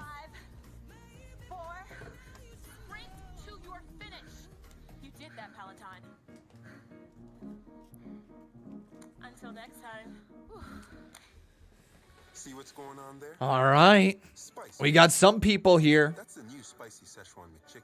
saying yes. The ghost pepper, the spiciest of all. All right. Try all three before our hottest are gone.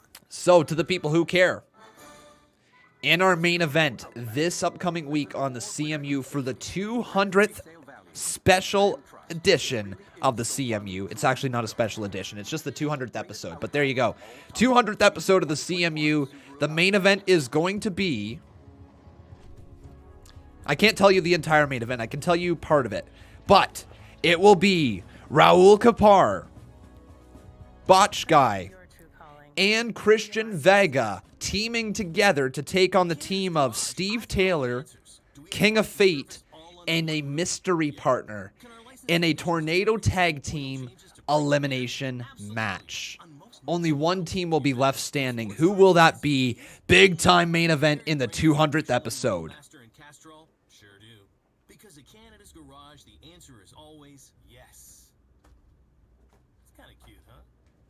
Handsome little guy. Canada's Garage. Everything for your car, all in one place. Big main event this Thursday. Once again, that's this Thursday. And I've also got some announcements regarding some streams coming up. So I think, yeah, I definitely have told you guys that I will not be live on the 12th or the 13th of March, okay? So the 12th or 13th of March, I will not be live, meaning I'm not live with Friday Night SmackDown on the 12th, and I'm not live with Impact Wrestling's event on the 13th, which is Sacrifice. So I'm not going to be live on the 12th and the 13th. Minecraft on the 12th will be moved, okay, everyone? So Minecraft Fridays is going to be moved just very briefly from the 12th to the 11th, okay? So on the 11th, Thursday the 11th, at 11:30 a.m., okay, you're hearing me correctly, 11:30 a.m., we will jump on to this world and live stream Minecraft, okay? So 11:30 a.m. Thursday the 11th will be Minecraft as opposed to on the 12th. That way we'll be able to get all the content still squeezed in for you guys. So it will take place before the CMU, okay? On Thursday the 11th. It's just a one-time change, okay? 11 p.m. or 11 a.m. 11:30 a.m. Eastern Standard Time, okay? EST. So it's currently 10:25 p.m. right now for me. So whatever time it is for you guys, do the math, and that's the time difference from wherever you are to me, okay? Are we doing a retro pay-per-view tomorrow? We are. We're going to be live with WrestleMania 10 tomorrow right here on the YouTube channel. Then, of course, live tomorrow night with Impact Wrestling.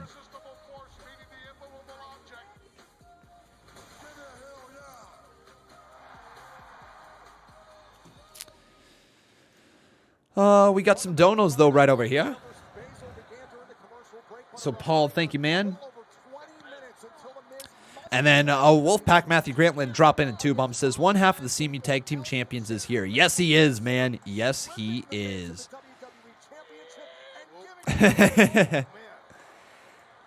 Matthew Grantland. Thank you, buddy. And then Jacob Toon over here says, I'm too much of a threat to be featured on the CMU. Well, I got to let you know here without spoiling the show. I'm not going to tell you what match you're in or anything like that, but Jacob Toon, you are on the card this Thursday, okay? You are on the card.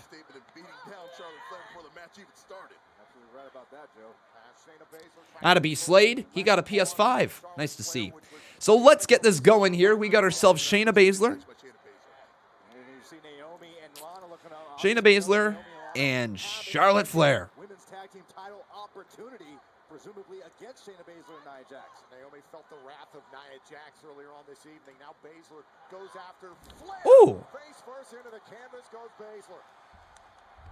All right, and now let's get these polls all set up and everything like that. So who will win? It's either going to be Charlotte Flair, or it's going to be Shayna Baszler. All right, get your guys' votes in right here. It's imperative, and we said before the match started, Charlotte Flair's got to find a way to get herself back on track. A win over Shayna Baszler would do just that. An uphill battle is what Can't tell you, Joso. Can't tell you, all right? I'm done talking about the CMU at this point. I don't want to spoil the whole show. Go with that, okay? So you guys are going to have to watch the Thursday show to find out exactly what happens on the CMU. Okay, now betting who will win. Boom. It's either going to be Charlotte Flair.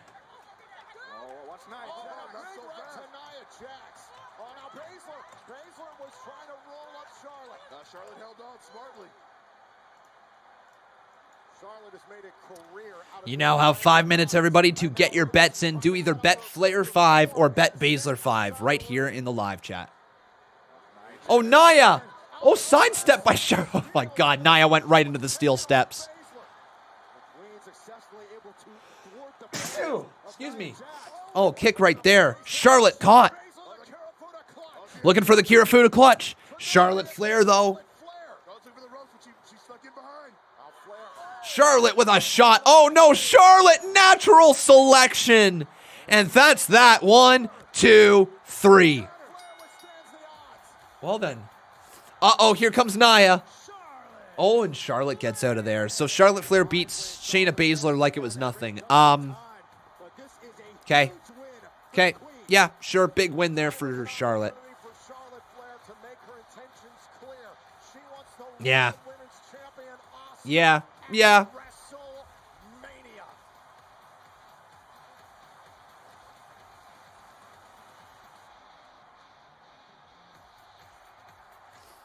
Oh, here's Shane. Please go tell Bobby Lashley that if the Miz doesn't show up for his match, we're going to strip Miz of the WWE Championship and award it to Bobby. Yes! Yes! Yes! 1910, we're getting the match in 19 minutes. Guys, I am so proud of WWE tonight. I am so proud of how they formed this show tonight. Look, it's not a perfect show by any means. But my good God, in terms of keeping our interest throughout the entire show for their main event match that they've announced from the previous week is fantastic. It is so good to see WWE keeping your interest throughout the entire show on a match that you want to see. We all want to see it. So they're really, really dragging it out to the main event. Instead of just telling you it's the main event and having people just basically wait for it to show up on YouTube, you know? Now instead they're like, oh, well, this match is going to be here now. And they're making you get excited for the match, and you're sitting on social media and you're seeing the countdown go and all that. You're like, oh, maybe I should tune into this match. And when you tune in, you're all of a sudden like, oh, I didn't get to see this match yet. I want to see this match, so maybe I'm going to stick around for the rest of this show. And maybe we're going to get to the point where I finally get to see the match. And we're going to get to see the match. Like, I think. But now all of a sudden, if Miz doesn't show up, he gets stripped of the WWE Championship. And that's reason enough to show up. I think they got to put the title on Lashley after all of this, right? I think that this needs to be Lashley's crowning moment. They built it up throughout the whole night. It feels like now, with it being the main event, this is Bobby Lashley's moment. Miz has been running away because he's scared. You can't then have the Miz beat Lashley, right? You can't just have him beat Lashley. Maybe he tries to get disqualified now, and then Shane McMahon reinstates the match was no disqualification. Like, maybe there's even more swerves ahead of us. But, like, I think tonight, the way that this has to end is with the title going on to Lashley. At this point, I don't know how else you can do it.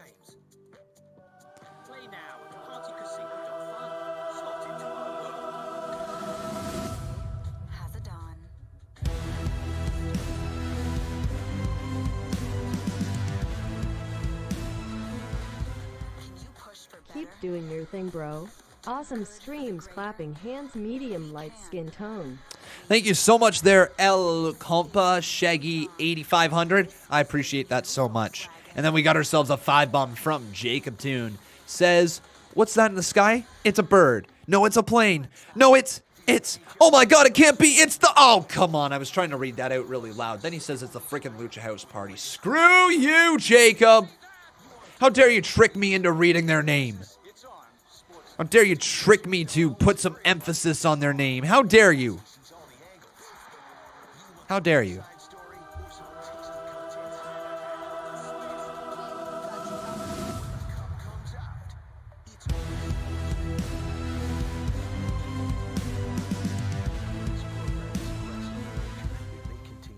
What's that in the sky? Is it a bird? No. Is it a plane? No. It's OMG. It can't be. It's the LUCHAAAAA. Oh, and here comes Retribution. They didn't even get their entrance. by your future champs.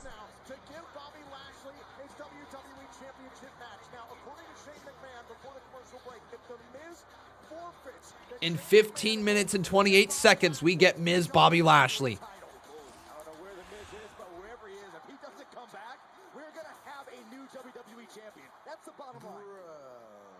Oh, thank God Riddle's music stopped it.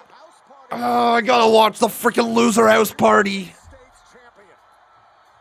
Let's distract ourselves. Let's chant it. You guys ready? Bro, bro, bro, bro, bro, bro, bro, bro, bro, bro, bro, bro, bro, bro, bro, bro, bro. And there's Retribution with the jobber entrance. Wow, what a jobber entrance that was. Thank you so much, No Name. Imagine Lashley versus Brock versus Drew at Mania, like three big tigers trying to tear each other apart. It'd be a spectacle to see, wouldn't it? Be a spectacle to see.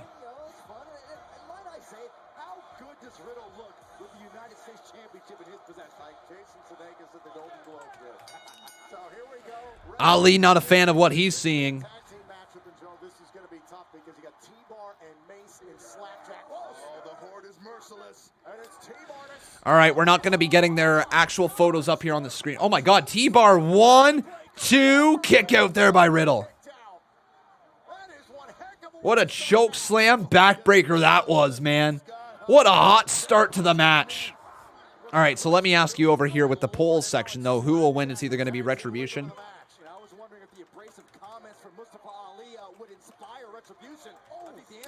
Or is it going to be Riddle, LHP? We're going to call them the face team. So who do you guys think wins? Do vote Retribution, vote face right here in the live chat. And then let's do the same thing. Who will win? Retribution. Interesting how superstars respond to tough love, if you will. And right now, or will it be Riddle, LHP, the face team? Make no mistake, Retribution is absolutely swarming Riddle. All right, get your bets in, everybody. Do either bet Retribution 5 or bet Face 5. And I've said this time and time again, and I'm going to say it one more time here today. I think Mace has a bright future. I think if he can figure out how to be a little more confident in the ring, I think his look is something that would be awesome for WWE to tap into.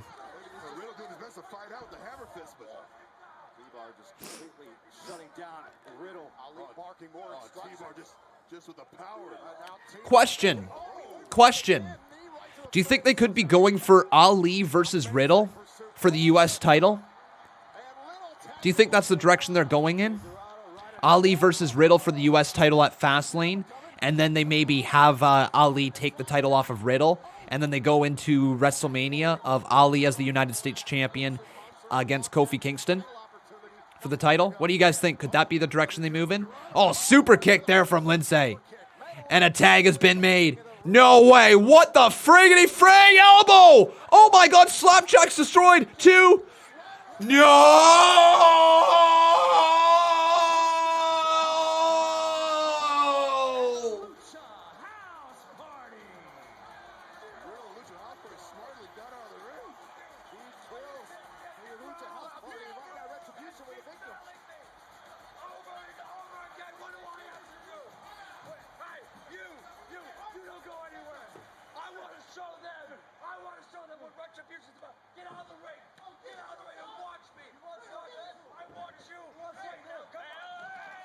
Riddle and Ali. Ali says he wants him in this match to show what Retribution can do, and that's that. So we got Riddle versus Ali coming up next. My God. Freaking loser house party. The one time they win is against freaking Retribution. System eliminates the need for finger pricks, giving you the freedom to pursue your passion. Okay, so let me ask you guys here in the bets. Close the betting. So Riddle, Lucha House Party, the face team won that one. There you go. Free con coins for all of you, basically.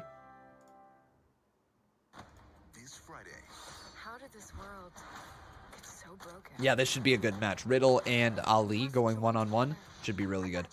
So who will win? It's either going to be Riddle. In theaters or ordered on Disney Plus with Premier Access Friday. Classic and crazy bread coming to a Little Caesars near you. Or it's going to be Ali. Together for $7.99, they'll teach any taste bud a lesson they'll never forget. All right, get your votes in there, everybody. Do vote Riddle, vote Ali for who you think is going to win. And one more time. Ali, or will it be Riddle? Over 300 high-quality online slot games, including the world-renowned progressive jackpot slot Mega Moolah. And now you can do your bets by doing either Bet Ali or Bet Riddle. Make sure you add a 5 at the end of that, so Bet Ali 5 or Bet Riddle 5 for who you think is going to win. All right, we got a few more donations here to get around to, so let's get around to them right now. Jacob Toon, thank you, my man, for your support with that 5 bomb. And then we got ourselves Cowboy 420 says Cowboy 420 is having a great Monday. Good to hear there, Cowboy. Hopefully you're enjoying every aspect of it. Hopefully you got your snack. We got Maxis Woven? I've never seen this name before. How you doing, Maxis? Cowboy 420 having a great Monday. Maxis says, I want Miz to retain clean. Try that for a swerve. That would be a swerve. That would be a swerve, all right. I think a lot of people would have issues with it. But I appreciate your support, buddy. Thank you. Maple Dijon salad from Good Food. I'm so done with chasing my food everywhere. Now I just pick from dozens of ready-to-cook meals and get Yeah, and to anybody who has issues with the con coins, once again, it's not a perfect system. Sometimes mistakes do happen. Sometimes you will lose con coins when you're supposed to get them. It is a thing that happens. Streamlabs is not really 1,000% accurate with it. It's just kind of an issue that is ongoing with the cloud bot, but nothing I can really do about it, unfortunately. It's just a fun thing here for the live chat. Unfortunately, nothing we can do about it.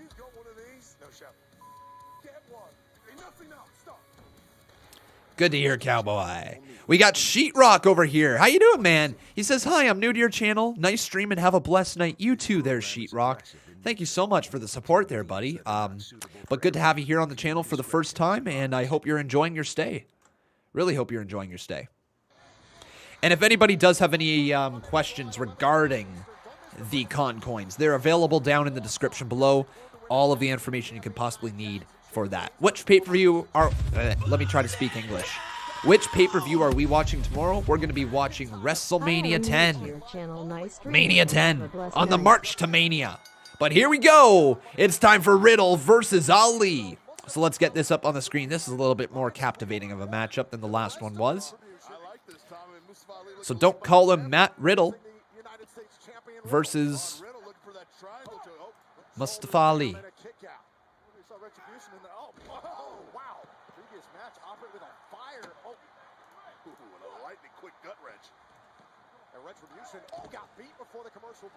Ali has to win here. Ali has to win here. Then that goes on to Ali getting a title match at Fastlane. Ali takes the title from Riddle at Fastlane, shows Retribution what's up. Kofi Kingston and the New Day then get involved against Retribution at Mania. And Kofi Kingston and Ali one-on-one match for the US title at Mania. That's my booking if they want to do it correctly. I think Riddle... As fun as it's been with him having the U.S. title, as fun as it was watching him rise up the ranks, Riddle right now is not in a Mania feel. He's not in the Mania program by any means. I don't feel like they've got anything planned for Riddle, but I feel like Ali as the U.S. champion could have a much longer and more efficient reign, if you will. The match is happening in 6 minutes. The Miz must defend the WWE title against Bobby Lashley or Goldberg versus Riddle at Mania? Yeah, if they were willing, or if Goldberg was ever willing to do that. I'd actually much rather see a tag team between Riddle and Goldberg. How much fun would that be? The interactions. Give them the tag team titles. Have some fun with it. Why not? Oh my God, Riddle! No way, Riddle! Oh, Ali not allowing him to grab the hold, though. Riddle gets caught. 1, 2, kick out there by Riddle.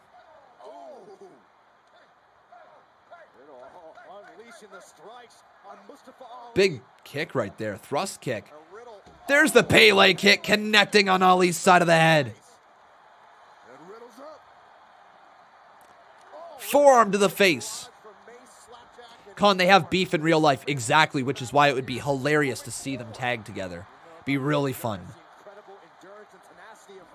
Oh, Riddle lands on his feet. Riddle, there's the Broton. And there's a kick to the chest. Ali is down. 2. Ali kicks out.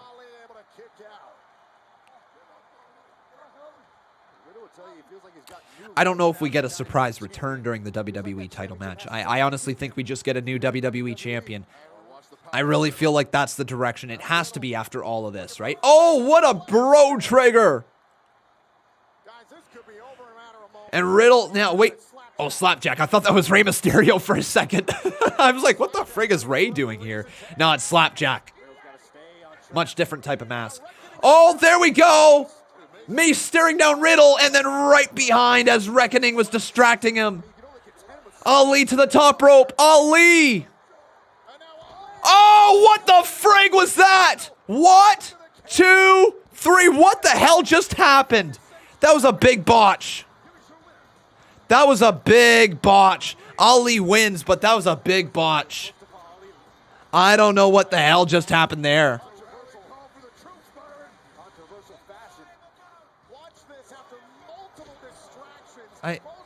That's a big botch, man.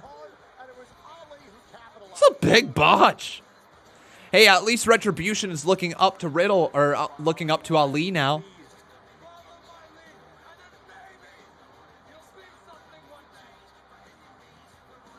Follow my lead and then maybe you'll be something one day, he says. I'm here. I'm here. Okay. Right on. You're really threatening me with forfeiting my title? What is this? I defended my championship. I did that. I did what every great champion would do. Keep your prestigious title by any means necessary. Sure, I got counted out, but it was a legitimate championship match. Stomach ache and all. So what's it gonna be? What kind of match are we gonna do? No disqualification? I don't know yet, Miz, but you will, in legitimate fashion, defend the WWE Championship tonight. I don't know exactly what that is yet, but I'll think about it, and I'll ensure that it happens. Do you have any idea what you're doing? I could lose my championship. Remember, these guys were tag team champs at one point. Sure, we all the best tag team in the world. Monster as champion, but you need me as champion. You need me as champion. I'm the superstar you can revolve an entire show around. Need a host, need a reality show, need a commentator, need anything. 6 a.m. media calls, international calls. You think any superstar just does that? I am your WWE champion. I deserve to go to WrestleMania. Wow. I deserve respect.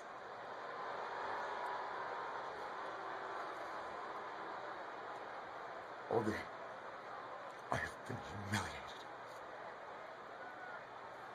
Humiliated when you should be protecting me. I am a main event caliber champion. What kind of champion do you think Bobby Lashley would be? I don't know, Miz, but perhaps we're about to find out. Wow. It's all up to you. 3 minutes and 42 seconds away, everybody. 3 minutes and 38 seconds. Woo! We got that WWE title match coming up next. Miz, Bobby Lashley going one-on-one, and there's going to be some sort of stipulation. So remember what Conman called. He was like, what they're going to do is they're going to have Miz basically be called back to the match. And if Miz loses via disqualification, count out, or anything like that, he will lose the WWE Championship. And then also do like a Falls Count Anywhere match or something along those lines. Miz is going to lose, I think. Miz is going to lose, I think. Thank you guys for reminding me with the volume. I guess I had it up a little bit too loud. But yeah. I'm excited to see what happens with this one. What do you guys think? Who's going to win? We're going to ask you the poll right now because now is the final poll of the evening. So it's going to be The Miz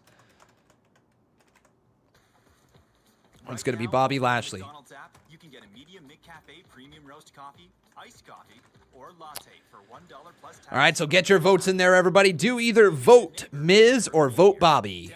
And then we're going to get the next one going, asking you once again who will win. Toasty snoozer, sprawler, spooner, or mix of everything in between, we have your match. If you miss Boxing Week, Or the Miz. Mix and Match is back, only at Sleep Country. Sleep well, stay well. Sleep Country. The Subaru Outback. With its reimagined interior. All right, and then get your bets going. Bet Bobby or bet Miz. So we do have a little bit of sad news here, everybody, regarding my living situation right now. I don't know what I mean, it's not going to really affect the channel. I just know that I've had some issues with how loud I am, right? And obviously other people overhearing or whatever. So I live in a house that has the upstairs apartment, which is what I'm in basically, and then the downstairs basement has been converted into another like place to live. So an apartment, a basement apartment basically, and we've got somebody who lives down there. So we had people that lived down there before the person that lives down there right now, and those people were kind of awful. They weren't really good tenants. They weren't nothing like that. They just were not good, and they were really difficult to deal with per se. They moved out last year, and then this person who lives down there now moved in, and this person who moved in was just an absolute angel in terms of being a very good downstairs neighbor, right? We would barely have any interactions with her in terms of like anything. The only thing that we might get is a text that would say, hey, I've got a package on the way. Can you sign for it for me today? Be like, yeah, sure. Yeah, I can do that. So it kind of sucks that she's moving out. Because I don't think I said that. She's moving out, and so we're losing that really awesome tenant that is downstairs, and our landlord is going to be putting in a new tenant. We don't know what to expect, so fingers crossed that it's not somebody like last time, because every time I streamed, these people would complain that we had previously downstairs. So I hope that's not the case. The worst part of it all, that those old people, they used to smoke inside the house, and it reeked in the house, and they just all that stuff. It was just bad. So my fingers are crossed that we don't have any issues with the new tenants that come in, and that we're not going to have any issues with my noise levels, because I don't plan on changing how I stream, right? Everything I do is within legal hours. I'm not live anytime past 11 p.m., so technically speaking, I'm well within my rights, but still, just I hope that we don't have any issues with the next people that move in. A little worried about it. All right, we got some donations, so let's get around to them. Thank you, everybody, for your support. First up, we got ourselves Dave Hink. How you doing, Dave? Says, say what you want, but Miz is so freaking good on the mic, and that was the best promo of the night. Miz is great. Miz is great. We know he can be great. He's actually made the main event scene here very interesting over the last couple weeks. Say what you want, but Miz is so freaking good on the mic. And that was the best promo of the night. Aled Thomas says, Ali and Retribution reminds me of AAA and the CMU, kind of. I get how you get that. Yeah, I understand that one. All right, it's main event time, everybody. Woo!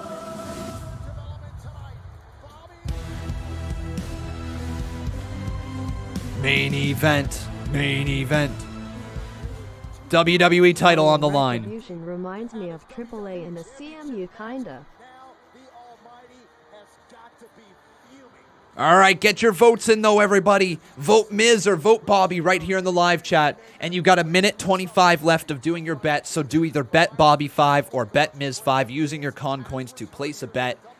There we are.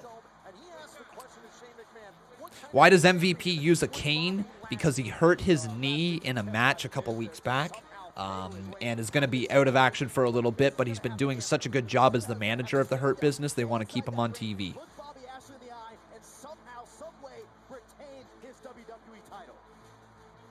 What are the odds of Lesnar coming back tonight? Not mega high, but it's definitely there.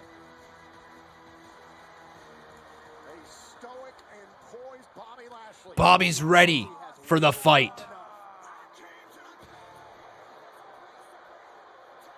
And meanwhile, the Miz has seemingly done everything possible to avoid this. He started off the night trying to recruit Oh, baby. It's here. The WWE title. It might be the last time The Miz is holding on to it. We will find out in just a few short minutes. There is 7 minutes remaining in this show. Either The Miz sneaks away with the title, this ends in DQ somehow, or Lashley wins the title clean.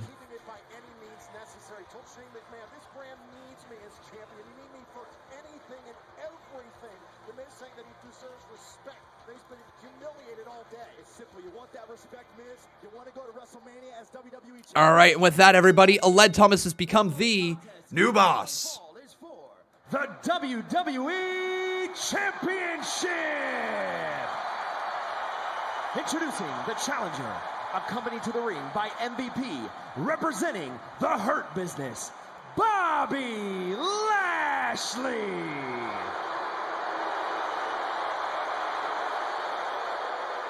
And his opponent, accompanied to the ring by John Morrison, residing in Hollywood, California, weighing in at 221 pounds. He is Let's go, everybody. Let's get it. And The Miz, the WWE Champion. Here we go. We got ourselves a quick donation to roll. This 10 bomb right here and then a 5 bomb from Paul. Then it's main event time, everybody. Paul is saying that MVP is going to turn. Wait, Miz grabbing his title? Oh, wait, here comes Shane. We're going to find out what it is. What's the special announcement? All hail. Miz. Alexa Bliss has the energy of a clown at a gender reveal party. A few lumberjacks. Oh, it's a lumberjack match. Miz can't run. Miz can't run anywhere. We're going to get a new WWE champion. We're getting a new champ. Woo! We're going to get this champion. Let's roll this 5 bomb here. Thank you, Paul. All right, everybody, leave a like. The Miz is about to lose the title. The Miz is about to lose the title. All the Raw locker room is here.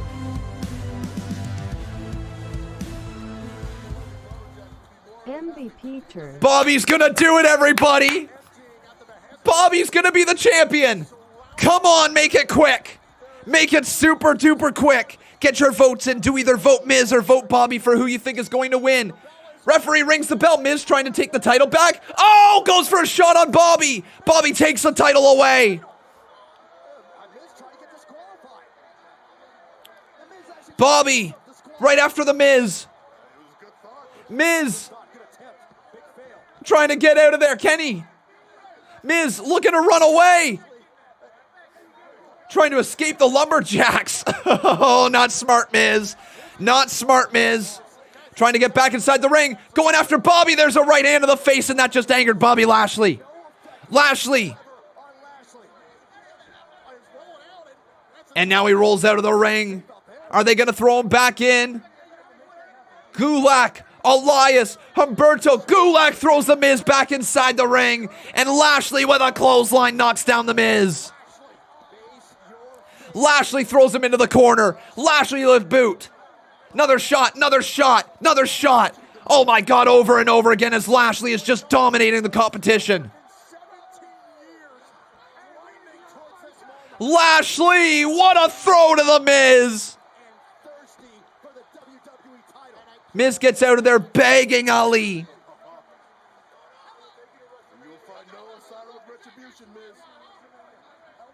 Uh-oh, Hurt Business going after the Miz. And the Miz tossed back in by the Hurt Business. Lashley shoves down the Miz.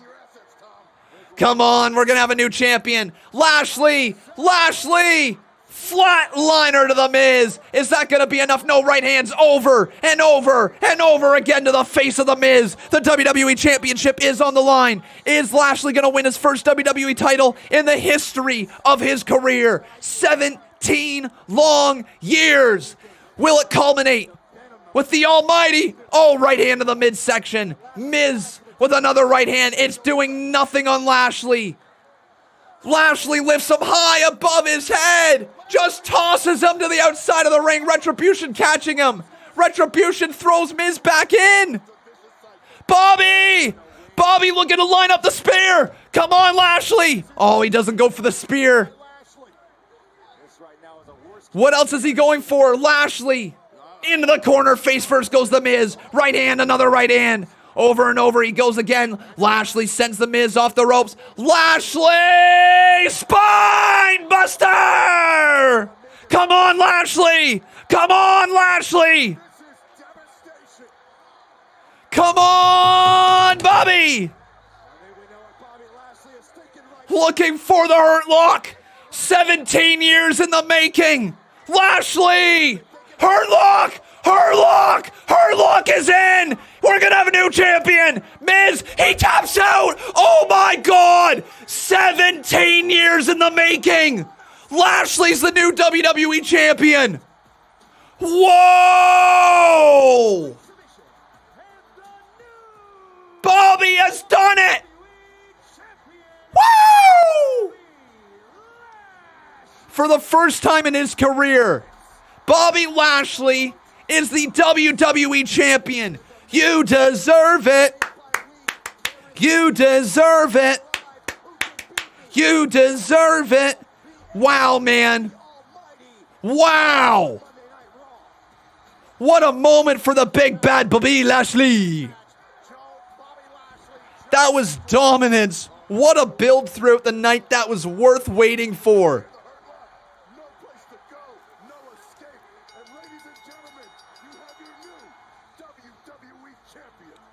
That was worth waiting for, absolutely. Wow. And going into Mania season, it's going to be Bobby as the WWE champ. Cue Drew McIntyre staring down Bobby now. Cue him. Wait, Bobby? Hang on, Bobby going right back after the Miz. Bobby Lashley right back into the full Nelson lock on the Miz. Cue Drew McIntyre's music.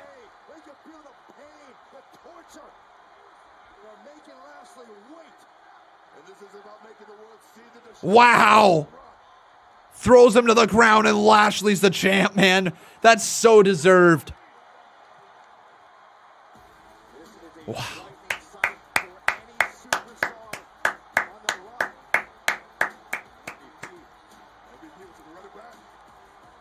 Incredible stuff, everybody.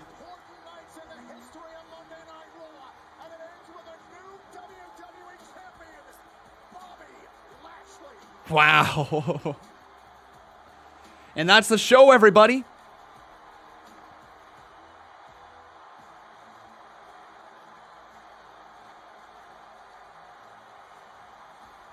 Oh, that was good. Very good edition of Monday Night Raw. Really good edition of Monday Night Raw. I had zero issues with any of that. That's one of the best Raws we've seen in a while. Seriously. 9.25 out of 10. Conman's final rating, 9.25. That was really, really good. Congratulations, Bobby Lashley. Monumental win. 17 years to get to this point in his career, and he's done it.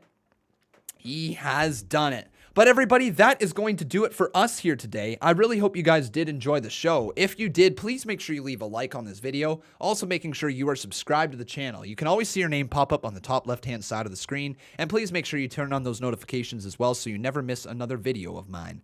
If you would like to continue chatting with people here in the live chat, you can do so through our Discord server. It's available right in the description below. The Discord server currently has over 1,000 members that are actively chatting wrestling every single day. So make sure you guys check that out as well.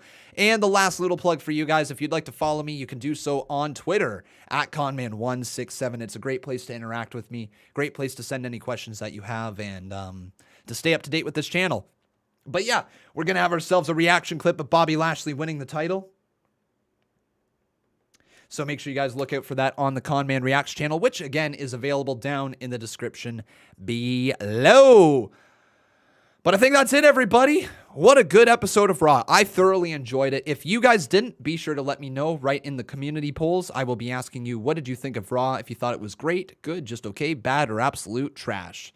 Once again, that's going to be available in the community polls, so look for that as well. But that's it for me, everybody. Take care. Have yourself a wonderful rest of your evening. We'll be back tomorrow with WrestleMania 10 at 1:30 p.m. and, of course, with Impact Wrestling tomorrow night at 8 p.m. Eastern Standard Time. Till then, everybody, take care. Have yourself a wonderful rest of your night. I've been Khan, and that was Bobby Lashley's culmination of 17 years as he won the WWE title. That was Monday Night Raw. Take care, everybody, and we'll see you guys tomorrow.